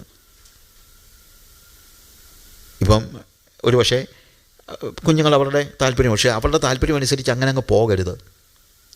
Put that before God. കർത്താവേ, എനിക്ക് ഇങ്ങനെ ആത്മീയരായ പിള്ളേർ അങ്ങനെ തന്നെ ചെയ്യും. എനിക്കിങ്ങനെ ഈ പെൺകുട്ടിയുമായിട്ട് എനിക്കൊരു സ്നേഹമുണ്ട്. What is your opinion? I am 100%. If it is not God's will, I am happy that it is. If it is not happening, that's okay. ഞങ്ങളുടെ വിവാഹത്തിൻ്റെ സമയത്തൊക്കെ പ്രൊഫസർ മാത്യു തോമസും വൈഫുമാണ് ഞങ്ങളുടെ കല്യാണം ആലോചിക്കുന്നത് തന്നെ. ഒക്കെ ശരിയാണ്. ജെസ്സി പറയുന്നത് കല്യാണത്തിൻ്റെ തലേ ദിവസം അവിടെ പ്രാർത്ഥിച്ചെന്ന കർത്താവേ നിൻ്റെ ഹിതം അല്ലെങ്കിൽ ഇത് ഇന്ന് മാറിപ്പോണേ. ഞാൻ പറഞ്ഞത് ആത്യന്തികമായി നമ്മൾ ദൈവത്തിന് ഈ കാര്യം ഏൽപ്പിച്ചു കൊടുക്കാൻ നമ്മളും മനസ്സിലാക്കണം, നമ്മുടെ കുഞ്ഞുങ്ങളും അത് മനസ്സിലാക്കണം. ആത്മീയരായ കുഞ്ഞുങ്ങൾ അത് മനസ്സിലാക്കണം. ദൈവത്തെ ഏൽപ്പിക്കണം. ദൈവത്തെ ഏൽപ്പിച്ചാൽ നമുക്ക് ലഭിക്കുന്നത് തക്ക തുണയായിരിക്കും, അല്ലെങ്കിൽ ഇണയായിരിക്കും. ചിലർക്ക് ഇണ മതി, എന്തെങ്കിലും ഒന്നിനെ കിട്ടിയാൽ മതി എന്നുള്ളതാണ്. എൻ്റെ ഒരു കൂട്ടുകാരൻ്റെ അവൻ്റെ അനിയൻ ചേട്ടനോട് പറഞ്ഞു, എടാ പെട്ടെന്ന് കല്യാണം കഴിക്കണം, ഇല്ല എനിക്ക് കിട്ടണമെന്ന്. ഉടനെ പറഞ്ഞു, നീ ഏതിനെയാണ് കിട്ടുന്നത്? ഇന്നാളൊരു അവൻ പറഞ്ഞു, ഇന്ന പെണ്ണിനെ കെട്ടിയാൽ കുഴപ്പമില്ല. ഉടനെ ചോദിച്ചു, എടാ നീ ഇന്നാളൊരു പെങ്കൊച്ചിൻ്റെ കാര്യമാണ്, എന്നാൽ പിന്നെ അതിനെയാണേലും മതി. എടാ അവളൊരു പെങ്കൊച്ചുണ്ട്, അതിനെ നോക്കിയാലോ, എന്നാൽ പിന്നെ അതായിക്കോട്ടെ. അവൻ ഏതെങ്കിലും ഒന്നിനെ വേണം, അത്രയേ ഉള്ളൂ. അപ്പോൾ അത് ഇണയാണ്, ഇണ. അപ്പോൾ അത് പുറമേ ഉള്ള കാര്യങ്ങളൊക്കെ നോക്കിയാണ് അത് പലപ്പോഴും ചെയ്യുന്നത്. പണ്ടല്ല, അടുത്ത സമയത്താണ് ഒരു കല്യാണത്തിൻ്റെ ഫസ്റ്റ് നൈറ്റിൽ ഭാര്യയും ഭർത്താവും കൂടി ഇങ്ങനെ സംസാരിച്ച കൂട്ടത്തിൽ ഭർത്താവ് ഭാര്യയോട് ചോദിച്ചു, എടി നിന്നെ ഞാൻ കാണാൻ വന്നപ്പോൾ, അവർ ഒത്തിരി അങ്ങനെ കണ്ട് പരിചയപ്പെട്ട അല്ലെങ്കിൽ അങ്ങനെയുള്ള കല്യാണമല്ല, പഴയ കല്യാണമല്ലേ, അപ്പം എന്നിൽ ഏറ്റവും കൂടുതൽ നീ ഇഷ്ടപ്പെട്ടത് എന്താ? ഉടനെ അവൾ പറഞ്ഞു, നിങ്ങൾ വന്ന് എൻ്റെ അടുത്ത് വന്ന് ചിരിച്ചു കഴിഞ്ഞപ്പം നിങ്ങളെ ആ പല്ലുമൊക്കെ കണ്ടപ്പോൾ ഞാൻ ചിന്തിച്ചു, കെട്ടുകയാണെങ്കിൽ ഈ ചെറുക്കനെ കെട്ടണം, എന്നാ നല്ല ചിരിയാ. അപ്പോൾ ഇയാളുടെ മുഖം ഒന്ന് മങ്ങി. എന്നിട്ട് ചോദിച്ചു, അതിരിക്കട്ടെ, എന്നെ നിങ്ങൾ കണ്ടപ്പോൾ നിങ്ങൾക്ക് ഏറ്റവും കൂടുതൽ ഇഷ്ടപ്പെട്ടത് എന്താണെന്ന് ഭാര്യ ചോദിച്ചു. അത് ഞാനവിടെ വന്നപ്പോൾ നിൻ്റെ മുടി കണ്ടപ്പം എൻ്റെ ദൈവമേ, കെട്ടുകയാണെങ്കിൽ ഈ പെണ്ണിനെ കെട്ടണം. അങ്ങനെ രണ്ടുപേരും ഇങ്ങനെ ഇരുന്ന കൂട്ടത്തിൽ ഭർത്താവ് പറഞ്ഞു, എടി എൻ്റെ ചിരി നല്ലതാണെങ്കിലും പല്ല് വെപ്പുമല്ല, രാത്രി ഞാനിതങ്ങ് മാറ്റി വെക്കട്ടെ, ഞാനിതങ്ങ് അഴിച്ചു വെക്കട്ടെ എന്ന് പറഞ്ഞു. ഉടനെ പെണ്ണുമ്പോൾ പറയുക, എന്നാൽ പിന്നെ ഞാൻ എൻ്റെ മുടിയും അങ്ങ് എടുത്തു വെച്ചേക്കാവുന്നു, കാര്യം അതും വെപ്പാ. ഞാൻ പറഞ്ഞ മനസ്സിലായില്ലേ? ഇണയെ തിരക്കി പോകുന്നതല്ല തുണ. കർത്താവ് തന്നാൽ അത് തുണയായിരിക്കും, അതിന് സംശയമില്ല. ഞാൻ അവന് തക്ക തുണയെ ഉണ്ടാക്കി കൊടുക്കും. അങ്ങനെ തക്ക തുണയെ ഉണ്ടാക്കി കൊടുത്തപ്പോൾ എങ്ങനെയാണ് കർത്താവ് അവിടെ പറയുന്നത്? ദൈവം എന്തു ചെയ്യുന്നു? ദൈവം അവനൊരു വലിയ ഒരു മനുഷ്യനൊരു ഗാഠനിദ്ര വരുത്തി എന്നാണ് പറഞ്ഞിരിക്കുന്നത്, ഒരു ഗാഠനിദ്ര. എന്നിട്ട് അവൻ ഉറങ്ങിയപ്പോൾ ആദ്യത്തെ സർജറിയാണ്, അനസ്തീഷ്യയൊക്കെ കൊടുത്ത്, ഞാൻ പറഞ്ഞത് ഹ്യൂമൻ വേയിൽ പറഞ്ഞു കഴിഞ്ഞാൽ അനസ്തീഷ്യയൊക്കെ കൊടുത്തു, നല്ല ഒരു ഗാഠനിദ്ര. എന്നിട്ട് ഉറങ്ങിക്കിടന്നപ്പോൾ വാരിയല് ഒന്നെടുത്ത് അതിന് പകരം മാംസം പിടിപ്പിച്ചു. വാരിയലിനെ ഒരു സ്ത്രീയാക്കി അവളെ മനുഷ്യൻ്റെ അടുക്കൽ കൊണ്ടുവന്നു. അപ്പോൾ സർജറി നടത്തി വാരിയലിൽ നിന്ന് ആണ് ഹവ്വയെ ആദമിന് ഉണ്ടാക്കി കൊടുക്കുന്നത്, വാരിയലിൽ നിന്ന്. അപ്പം മാത്യു ഹെൻറി പറഞ്ഞൊരു കാര്യമുണ്ട്, ഭാര്യ എടുത്തത് കാലിൻ്റെ എല്ലിൽ നിന്നായിരുന്നെങ്കിൽ ചവിട്ടി താഴ്ത്താമായിരുന്നു, തലയുടെ എല്ലിൽ നിന്നായിരുന്നെങ്കിൽ തലയെ കയറ്റി വെക്കാമായിരുന്നു. ഇപ്പോൾ ഇത് രണ്ടും പറ്റിയല്ല. എവിടുന്നാ? റിബാണ്. The closest bone to the heart, ഹൃദയത്തോട് ചേർന്നിരിക്കുന്ന എല്ലാണ്. അപ്പോൾ അതുകൊണ്ടെന്താണ്, ഹൃദയത്തിൽ നിന്നെടുത്ത ഈ സ്ത്രീക്ക് എപ്പോഴും തന്നെ എടുത്ത സ്ഥലത്തേക്ക് ചാഞ്ഞു പോകാനുള്ള വലിയൊരു ടെൻഡൻസി ഉണ്ട്. That is natural. അവനെ പുരുഷൻ്റെ ഹൃദയത്തിൽ നിന്നാണ് എടുത്തിരിക്കുന്നത്. അപ്പോൾ എൻ്റെ ഹൃദയത്തോട് ചേർത്ത് നിർത്തണം. എപ്പോഴും എൻ്റെ ഭാര്യയെ എൻ്റെ ഹൃദയത്തോട് ചേർത്ത് നിർത്തണം. പിടിച്ചുകൊണ്ടിരിക്കുന്ന കാര്യമല്ല ഞാൻ പറഞ്ഞത്, എപ്പോഴും എൻ്റെ പിടിക്കുന്നതിനും കുഴപ്പമൊന്നുമില്ല, പിടിച്ചു നിർത്തുന്നതിനും കുഴപ്പമൊന്നുമില്ല. പക്ഷേ വേറെ കാര്യമുണ്ട്, അതല്ല അതിൻ്റെ അർത്ഥം. എന്താണ് യഥാർത്ഥത്തിലുള്ള അർത്ഥം? They need to be close to your heart. ഹൃദയത്തോട് ഏറ്റവും ചേർന്ന് നിൽക്കുന്നതായ ഒരു അവസ്ഥ. That's what is needed. ഹൃദയത്തോട് ചേർത്ത് നിർത്തുന്നതായ ഒരവസ്ഥ. Every time make sure that the wife is close to your heart. ഞാൻ എഫേഷ്യൻസ് ചാപ്റ്റർ 5:21 ഓൺവേർഡ്സ് വായിക്കുമ്പം അവിടുത്തെ ഒരു പ്രധാനപ്പെട്ട കാര്യം ഭാര്യയോട് പറയുന്നു, നീ ഭർത്താവിന് കീഴടങ്ങിയിരിക്കണം. You need to be submissive to your husband. ഭർത്താവിനോട് പറയുന്നത്, you need to love your wife. ഭർത്താവിനോട് ഭാര്യമാരോട് പറയുന്നത് കീഴടങ്ങിയിരിക്കണം, ഭർത്താവിനോട് പറയുന്നത് സ്നേഹിക്കണം. എന്താ ഇതിൻ്റെ കാര്യം എന്നറിയാമോ? ഒരു ഭർത്താവ് എപ്പോഴും ഇഷ്ടപ്പെടുന്നതും ആഗ്രഹിക്കുന്നതും കീഴടങ്ങിയിരിക്കുന്ന ഒരു ഭാര്യയാണ്. എത്ര ഫെമിനിസം പ്രസംഗിച്ചാലും എന്തോ പറഞ്ഞാലും തലേ കയറുന്ന ഒരു പെണ്ണിനെ ഒരു പുരുഷനും ഇഷ്ടമല്ല. അതൊരു ഫാക്റ്റാണ്. നിങ്ങളത് സമ്മതിച്ചാലും ഇല്ലെങ്കിലും ഏത് പുരുഷനും അവന് കീഴ്പ്പെട്ടിരിക്കുക എന്ന് പറഞ്ഞു കഴിഞ്ഞാൽ കാലിൻ്റെ കീഴെ കിടക്കുന്നതല്ല. ഞാൻ പറഞ്ഞ കാലിൻ്റെ കീഴെ കിടക്കണമെന്നല്ല പറയുന്നത്, സബ്മിസീവായിട്ടുള്ള തലേ കയറുന്ന ഒരു പെണ്ണിനെ ആർക്കും ഇഷ്ടമല്ല. അപ്പോൾ അതുകൊണ്ട് ഭാര്യയോട് പറയാണ്, നീ കീഴടങ്ങിയിരിക്കണം, അനുസരിക്കണം. എന്നാൽ ഭർത്താവിനോട് പറയാണ്, ഒരു ഭാര്യ ഏറ്റവും കൂടുതൽ ആഗ്രഹിക്കുന്നത് ഭർത്താവിൻ്റെ സ്നേഹമാണ്. പണ്ട് നമ്മുടെ പെണ്ണുങ്ങളൊക്കെ പറയുന്നത് കേട്ടിട്ടില്ലേ, അങ്ങനെ എനിക്കൊന്നും തന്നില്ലെങ്കിലും വേണ്ടിയല്ലായിരുന്നു, എന്നെ ഒന്ന് സ്നേഹിച്ചാൽ മതിയായിരുന്നെന്ന്. കാര്യം അവർക്ക് ഏറ്റവും ആവശ്യമുള്ളത് സ്നേഹമാണ്. It is love. So give love to your wife. ഇവിടെയും the woman is taken from the റിബിൽ നിന്ന് എടുത്തിരിക്കുന്നത് എന്നുള്ളത് നമ്മൾ മനസ്സിലാക്കണം. അങ്ങനൊരു സാഹചര്യത്തിൽ ആ നിലയിൽ എപ്പോഴും നമ്മളോട് ചേർത്ത് നിർത്തുന്ന ഒരു അനുഭവം. അങ്ങനെ ഈ സ്ത്രീയെ മുന്നിൽ കൊണ്ട് നിർത്തിക്കഴിഞ്ഞ് ആദ്യമായിട്ട് കാണുന്നത്, ഞാൻ ഒരു 5-10 മിനിറ്റൂടെ എടുക്കുകയാണ്, പിന്നെ അത് അനുസരിച്ച് ഞാൻ കുറച്ചോളാം. പെട്ടെന്ന് ഇതൊന്ന് പറഞ്ഞു നിർത്താൻ വേണ്ടി പെട്ടെന്ന് അവിടെ പറയുന്നതായ ഒരു കാര്യം, അപ്പോൾ മനുഷ്യൻ ഇത് എൻ്റെ അസ്ഥിയിൽ നിന്ന് അസ്ഥിയും എൻ്റെ മാംസത്തിൽ നിന്ന് മാംസവും ആകുന്നു, ഇവളെ നരനിൽ നിന്നെടുത്തിരിക്കിയാൽ നാരി എന്ന് പേരാകുമെന്ന് പറഞ്ഞു. She is bone of my bone and flesh of my flesh. എൻ്റെ അസ്ഥിയിൽ നിന്ന് അസ്ഥിയും മാംസത്തിൽ നിന്ന് മാംസവുമാകുന്നു. She shall be called woman because she was taken out of മാൻ.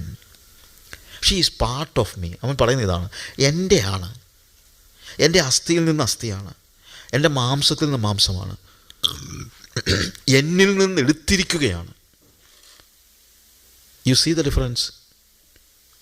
അവൻ പറയാണ് she is mine and she is totally എൻ്റെയാണ്, എൻ്റെ അസ്ഥിയിൽ നിന്ന് അസ്ഥിയാണ്. അതായത് എനിക്കും അവൾക്കും തമ്മിൽ വ്യത്യസ്തമായ ഒരു ഐഡൻറ്റിറ്റി ഇല്ല, ഞങ്ങളുടെ ഐഡൻറ്റിറ്റി ഒന്നാണ്. ഞാൻ ഈ പഴയ കാലത്ത് ഒത്തിരി നോവൽസ് വായിക്കുമായിരുന്നു പണ്ട്. അപ്പോൾ ഈ വേൾഡ് ക്ലാസിക്കുകളൊക്കെ ഞാൻ വായിച്ചിട്ടുണ്ട് ഒത്തിരി. അപ്പോൾ ഇതിനകത്തെല്ലാം പുരുഷൻ സ്ത്രീയെ കാണുമ്പം സംസാരിക്കുന്ന ഒത്തിരി വാക്കുകളുണ്ട്. മലയാളത്തിൽ പറഞ്ഞു കഴിഞ്ഞാൽ നീ എൻ്റെ കണ്ണാ, എൻ്റെ കരളാ എന്നൊക്കെ പറയുന്ന ഒത്തിരി. പക്ഷേ ഇന്ന് വരെ ഒരു നോവലിനകത്തും നീ എൻ്റെ അസ്ഥിയിൽ നിന്ന് അസ്ഥിയും മാംസത്തിൽ നിന്ന് മാംസമാണെന്ന് പറഞ്ഞു കേട്ടിട്ടില്ല. ഇത്തരം ഡീപ്പ് റിലേഷൻഷിപ്പ് കണ്ണൊക്കെ ചിലപ്പോൾ മാറ്റി വെക്കാൻ പറ്റും, പക്ഷെ ഇത് മാറ്റാനൊന്നും പറ്റില്ല. അതായത് ഡിഫറൻ്റ് ആയിട്ടുള്ളൊരു ഐഡൻറ്റിറ്റി ഇല്ല എന്നാണ് പറയുന്നത്. ആദം പറയുന്നത് എനിക്ക് ഇവളെ ഇല്ലാതെ ഒരു ഐഡൻറ്റിറ്റി വേണ്ട. She is totally mine. നമ്മുടെ ഐഡൻറ്റിറ്റിയുടെ ഭാഗമാകണം. നമ്മൾ പലപ്പോഴും ഉണ്ടാകുന്നൊരു പ്രോബ്ലം എവിടെയാണ് ഈ കുടുംബ ബന്ധങ്ങളൊക്കെ തകരുന്നറിയാമോ? കുടുംബ ബന്ധങ്ങളൊക്കെ തകരുന്നത് അവനവൻ്റെ കാര്യം നോക്കി. ഞാൻ പണ്ട് കൈരളി പീപ്പിൾ ടി വിയിൽ കമ്മ്യൂണിസ്റ്റുകളുടെ ചാനലാണ്, അതിനകത്ത് ഈ ടോക്ക് ഷോ നടത്താറുണ്ട്. ഞാനും ജോർജ് കോശിയും കൂടെ. അപ്പോൾ കുടുംബത്തെക്കുറിച്ചൊരു ടോക്ക് ഷോ നടത്തിയപ്പം ജോർജ് കോശി എന്നോട് ഇങ്ങനെ പറഞ്ഞ കൂട്ടത്തിൽ പറഞ്ഞു, സജു ഞാൻ ഈയിടെ ഒരു ഫാമിലിയെ കണ്ടു, അവർ തമ്മിലൊരു പ്രശ്നമില്ലെന്നാണ് പറഞ്ഞത്. ഉടനെ ഞാൻ ചോദിച്ചു പ്രശ്നമൊന്നും ഇല്ലേ? എന്നെ പറഞ്ഞു അവർ പറഞ്ഞത് അവൾ അവളുടെ കാര്യം നോക്കും, ഞാൻ എൻ്റെ കാര്യം നോക്കും, ഞങ്ങൾ തമ്മിൽ അങ്ങോട്ടും ഇങ്ങോട്ടും ഒരു കാര്യത്തിൽ ഇടപെടത്തില്ല, അതുകൊണ്ട് പ്രശ്നമൊന്നുമില്ലെന്ന്. അതായത് അങ്ങോട്ടും ഇങ്ങോട്ടും ഒരു കാര്യത്തിൽ ഇടപെടത്തില്ല, ഞങ്ങൾ ഒരു മുറി കിടന്ന് ഉറങ്ങുന്നെന്നുള്ളതല്ല, അത് വേറെ ഒരു ബന്ധമില്ല. അവിടെ പൈസ അവിടെ പൈസ, എൻ്റെ പൈസ എൻ്റെ പൈസ, അവിടെ മുറി അവിടെ മുറി, എൻ്റെ മുറി എൻ്റെ മുറി, ഞങ്ങൾ തമ്മിലൊരു പ്രശ്നവുമില്ല. അങ്ങനെ ആയ പ്രശ്നം ഉണ്ടാകത്തില്ല. പക്ഷേ വേറെ കാര്യമുണ്ട്, അതൊരു കുടുംബജീവിതമല്ല. കുടുംബജീവിതം എന്ന് പറയുന്നത് ടോട്ടൽ ഐഡൻറ്റിറ്റി. എനിക്ക് ജെസ്സി ഇല്ലാതെ ഒരു ഐഡൻറ്റിറ്റി ഇല്ല, അങ്ങനെ ഐഡൻറ്റിറ്റി എനിക്ക് വേണ്ട. അതാണ് ക്രിസ്തീയ കുടുംബജീവിതം എന്ന് പറയുന്നത്.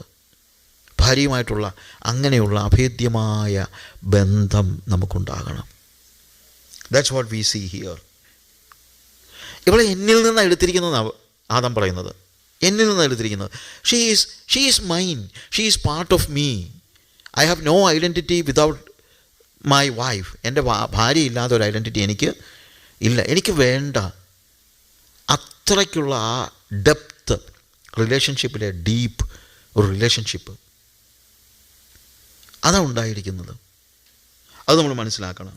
എന്നിട്ട് പറയാണ്, അതുകൊണ്ട് പുരുഷൻ അപ്പനെയും അമ്മയും വിട്ട് ഭാര്യയോട് പറ്റിച്ചേരും, അവർ ഏക ദേഹമായി, they shall become one flush.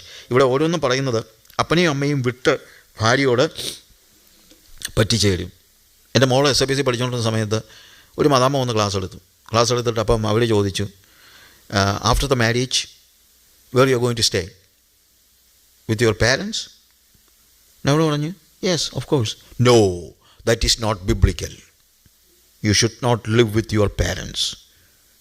അപ്പനെയും അമ്മയെയും വിട്ട് you need to leave your father and mother. എല്ലാവരും ഇങ്ങനെ കേട്ടൊക്കെ ഇരുന്നു. പക്ഷെ ശ്രുതി അവൾ എന്നിട്ട് പറഞ്ഞു, മാം, I am not totally accept what you say. എന്നോട് ചോദിച്ചു, what you see what is written there? അവൾ ചോദിച്ചു. Leave the father and mother, not abandoning the father and mother. അപ്പനെയും അമ്മയും വിട്ടാണ്, അല്ലാതെ അപ്പനെയും അമ്മയും ഉപേക്ഷിച്ചല്ല. ചിലർക്കൊരു ചിന്തയുണ്ട്, ഇന്നിപ്പം പലപ്പോഴും സംഭവിക്കുന്നതാണ്. Once a child is getting married, they are totally gone. ഉപേക്ഷണം പോലെയായി. That is not the biblical principle. It's not the biblical principle. The biblical principle, they stay together. I mean, ഒരേ വീട്ടിൽ താമസിക്കണം എന്നുള്ള അർത്ഥത്തിലല്ല ഞാൻ പറയുന്നത്. ചിലപ്പം പറ്റുമെങ്കിൽ ഒരു വീട്ടിൽ തന്നെ താമസിക്കുക, ഒരു വീട്ടിൽ താമസിക്കാൻ പറ്റുന്നെങ്കിൽ പറ്റുക, അല്ലെങ്കിൽ വേറെ എവിടെയെങ്കിലും ആയിക്കോട്ടെ. പക്ഷേ വേറെ കാര്യമുണ്ട്, റിലേഷൻ ഇല്ലാതെ ആകുന്നില്ല. It is not abandoning. It is leaving your father and mother. It is not abandoning your father and mother. That every children should understand. Even parents should understand. Of course, they have their own, the real meaning is, ദൈവം ഒരു കുടുംബത്തെ ഉണ്ടാക്കുമ്പോൾ ആ കുടുംബത്തിൻ്റെ സകല ഉത്തരവാദിത്വം ആ അപ്പനാ. ഞാനെപ്പോഴും ഇപ്പം എഫേഷ്യൻസിൽ നമുക്ക് പറയാൻ സമയമുണ്ടെങ്കിൽ അത് പറയാം. അവിടെ പറയുന്നത് അവളെ വചനത്തോടു കൂടിയ ജലസ്നാനം, അല്ലെങ്കിൽ അവളെ ഒരുക്കുക എന്നാണ് പറയുന്നത്. കറ ചുളുക്കം പാട്ടം മാലിന്യമൊന്നും ഇല്ലാതെ ദൈവസന്നിധി നിർത്തുന്നതിന് ഒരുക്കുക എന്ന് പറയുന്നത്. അപ്പം ആ ഒരുക്കുക എന്ന് പറയുന്ന ആ ഒരു കാര്യത്തിൽ എന്താണ് ബിക്കോസ് ഐ എം റെസ്പോൺസിബിൾ. ഞാൻ പറയട്ടെ, ജെസ്സി എന്തെങ്കിലും തെറ്റ് കാണിച്ചാൽ ദൈവം ആദ്യം ചോദിക്കുന്നത് എന്നോടാണ്. ഇപ്പോൾ ആദമും ഹവ്വയും അവർ പഴം പറിച്ചു തിന്നു. ശരിക്കും പഴം പറിച്ച് തിന്നത് ആരാണ്? ഹവ്വയാണ്. പഴം പറിച്ചത് ഹവ്വയാണ്. പക്ഷേ ദൈവം ചോദിക്കുന്ന ആരോടാ? ആദാമിനോടാ. കാര്യം ആദമിൻ്റെ ഉത്തരവാദിത്തമാണ് ഹവ്വ പഴം പറിച്ച് തിന്നാതിരിക്കുന്നത്. ഇത് പറഞ്ഞാൽ ചിലപ്പോൾ ഇന്നിപ്പം അത്രയും ആളുകൾ അക്സെപ്റ്റ് ചെയ്യുമെന്ന് എനിക്കറിയത്തില്ല, പക്ഷേ അക്സെപ്റ്റ് ചെയ്യണമെന്ന് നിർബന്ധമൊന്നുമില്ല. That's what the Bible says. ഒരു ഭർത്താവിൻ്റെ ഉത്തരവാദിത്തമാണ് ഭാര്യയുടെ വിശുദ്ധി എന്ന് പറയുന്നത്. തന്നെയല്ല, അബൌട്ട് ചിൽഡ്രൻ. എൻ്റെ കുഞ്ഞുങ്ങൾ എന്തെങ്കിലും തെറ്റ് ചെയ്താൽ എൻ്റെ യൂണിറ്റിൻ്റെ തല ഞാനാണ്. Me, my wife and my children, ആ യൂണിറ്റിൻ്റെ തല ഞാനാണ് till they get married. You get my point? എന്തുണ്ടെങ്കിലും ദൈവം എന്നോടാണ് ചോദിക്കുന്നത്. എൻ്റെ പിള്ളേർ എന്തെങ്കിലും ഒരു തെറ്റ് ചെയ്താൽ ദൈവം എന്നോട് ചോദിക്കുമെന്ന് വിശ്വസിക്കുന്ന ആളാണ് ഞാൻ. എന്നാൽ once they are married, what happens? അവൻ അപ്പനെയും അമ്മയും വിട്ട് ഭാര്യയോട് പറ്റിച്ചേരുമെന്ന് പറയുമ്പോൾ ഒരു പുതിയ യൂണിറ്റ് തുടങ്ങുകയാണ്. അപ്പോൾ എൻ്റെ മകൻ അവൻ വിവാഹം കഴിച്ചാൽ, വിവാഹം കഴിക്കുന്ന സമയം മുതൽ അവൻ്റെ ഭാര്യയുടെ ഉത്തരവാദിത്വം എൻ്റെ മകൻ്റെ മേലാണ്. പിന്നെ അവരൊരു യൂണിറ്റാണ്. You see the difference? അതാണ് ഈ വിടുക എന്ന് പറഞ്ഞു കഴിഞ്ഞാൽ, ലീവ് എന്ന് പറഞ്ഞു കഴിഞ്ഞാൽ, ഈ കുടുംബ യൂണിറ്റിൽ നിന്ന് മാറി ഒരു പുതിയ കുടുംബം തുടങ്ങുന്നു. പക്ഷേ എൻ്റെ കുടുംബത്തിലും ദൈവമാണ് ആത്യന്തികമായി നമ്മളെ നയിക്കുകയും നടത്തുകയും ചെയ്യുന്നത്. അവരുടെ കുടുംബത്തിലും ദൈവമാണ്. It is God. അതുകൊണ്ട് മനുഷ്യൻ അപ്പനോടും അമ്മയെയും വിട്ട് ഭാര്യയോട് പറ്റിച്ചേരും, അവർ ഏകദേഹമായി തീരും. എൻ്റെ അവസാനത്തെ വാചകം കൂടെ അവിടെ പറയുന്ന കാര്യങ്ങൾ ഞാൻ പെട്ടെന്ന് പറയട്ടെ. മനുഷ്യനും ഭാര്യയും ഇരുവരും നഗ്നരായിരുന്നു, അവർക്ക് നാണം തോന്നിയില്ല താനും. എന്താ അതിൻ്റെ അർത്ഥം? അവർ തുണി ഉടുത്തില്ലെന്നുള്ള അർത്ഥത്തിലല്ല. അതല്ല അവിടുത്തെ മീനിങ്. അതായത് നമ്മൾ പെട്ടെന്ന് നമ്മൾ വീട്ടിലെ കാര്യങ്ങളും കയ്യിൽ വരികയാണെങ്കിൽ പെട്ടെന്ന് പോയി ഡ്രസ്സൊക്കെ എടുത്തിടുന്നതിൻ്റെ കാര്യമില്ല.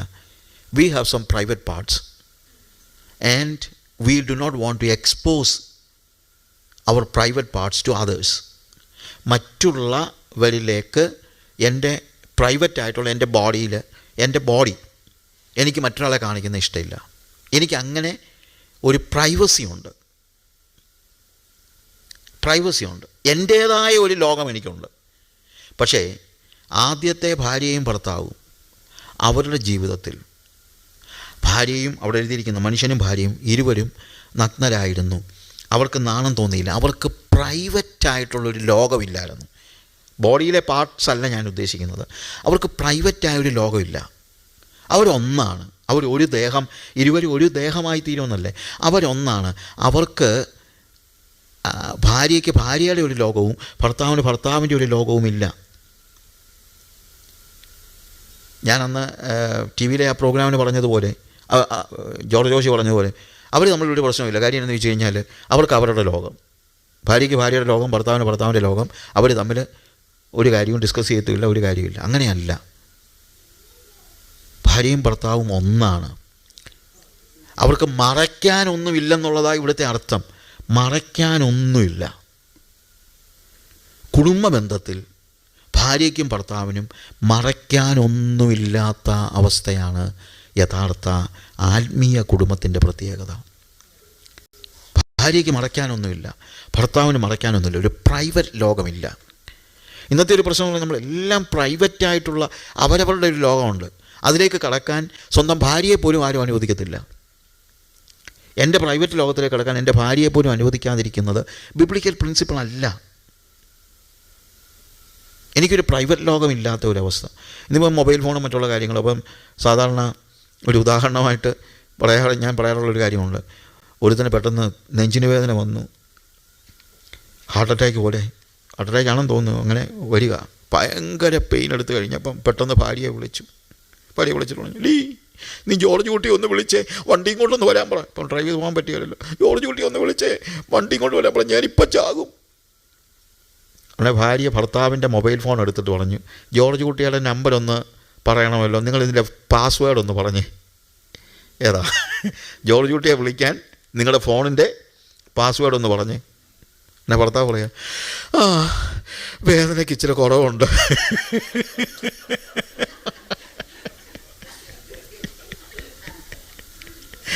കാര്യം ചത്താലും പാസ്വേഡ് ഭാര്യയ്ക്ക് പറഞ്ഞു കൊടുക്കത്തില്ല. പ്രൈവറ്റ് ലോകം നോ. അവരിരുവരും നഗ്നരായിരുന്നു, അവർക്ക് നാണം തോന്നിയില്ല. അവർക്കൊരു പ്രൈവറ്റ് ലോകമില്ലായിരുന്നു. അങ്ങനെ ഒരു സ്റ്റേജാണ് നമുക്ക് ആവശ്യമായിരിക്കുന്നത്. അതാണ് കുടുംബജീവിതത്തിൽ നമ്മൾ ഓർക്കേണ്ടത്.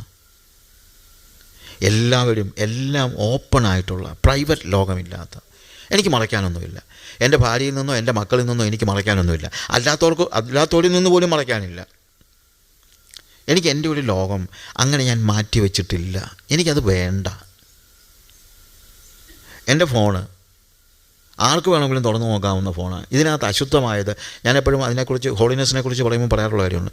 ആഫ്രിക്കയിലൊക്കെ കോളേജിലൊക്കെ ഞാൻ പോയി ക്ലാസ്സൊക്കെ എടുക്കുമ്പോഴത്തേക്ക് അവർ കാണുമ്പോഴത്തേക്ക് അവർക്ക് ഐഫോണൊക്കെ വലിയ കാര്യം ഉണ്ട്. അവിടെ എല്ലാം ഉണ്ട്, ഇല്ലാത്തൊന്നുമില്ല.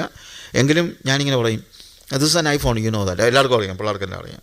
ഇതാ സംബഡി ഗേവ് മീ. അപ്പോൾ എനിക്ക് തന്നതാ, അതുപോട്ടെ, ഞാൻ വാങ്ങിച്ചതല്ല. ഇനി അപ്പോൾ ഞാൻ പറയും, do you need this phone? Oh yes, okay, I can give it to you. Open it and if you show me something unholy in my phone, I will give it free to you. എൻ്റെ ഫോണിൽ unholy ആയിട്ട് എന്തെങ്കിലും കാണിച്ചു കഴിഞ്ഞാൽ നിങ്ങൾക്ക് ഈ phone free ആയിട്ട് എടുക്കുക. അങ്ങനെ നമ്മൾ അത്രയ്ക്കും ഫ്രീ ആകണം. ഏറ്റവും കുറഞ്ഞത് നമ്മുടെ കുടുംബത്തിലെങ്കിലും മറയ്ക്കാനൊന്നുമില്ലാത്ത ഒരു അവസ്ഥ. അപ്പോൾ എൻ്റെ ഐഡൻറ്റിറ്റി, ഭാര്യയും ഭർത്താവും തമ്മിലുള്ള ഐഡൻറ്റിറ്റി, അതാണ് നമ്മൾ ആദമിൻ്റെ ഹവ്വയുടെയും കാര്യത്തിൽ. ഞാൻ അവളുടെ ഭാഗമാണ്. He is bone of my bone, she is bone of my bone and flesh of my flesh. അവരിരുവരും നഗ്നരായിരുന്നു, അവർക്ക് നാണം തോന്നിയില്ല. ഇതാണ് കുടുംബജീവിതത്തിൽ നമ്മൾ അനുവർത്തിക്കേണ്ടതായ കാര്യങ്ങൾ. ഞാൻ എൻ്റെ വാക്കുകൾ ഇവിടെ തൽക്കാലത്തേക്ക് നിർത്തുകയാണ്. കർത്താവ് സഹായിക്കട്ടെ.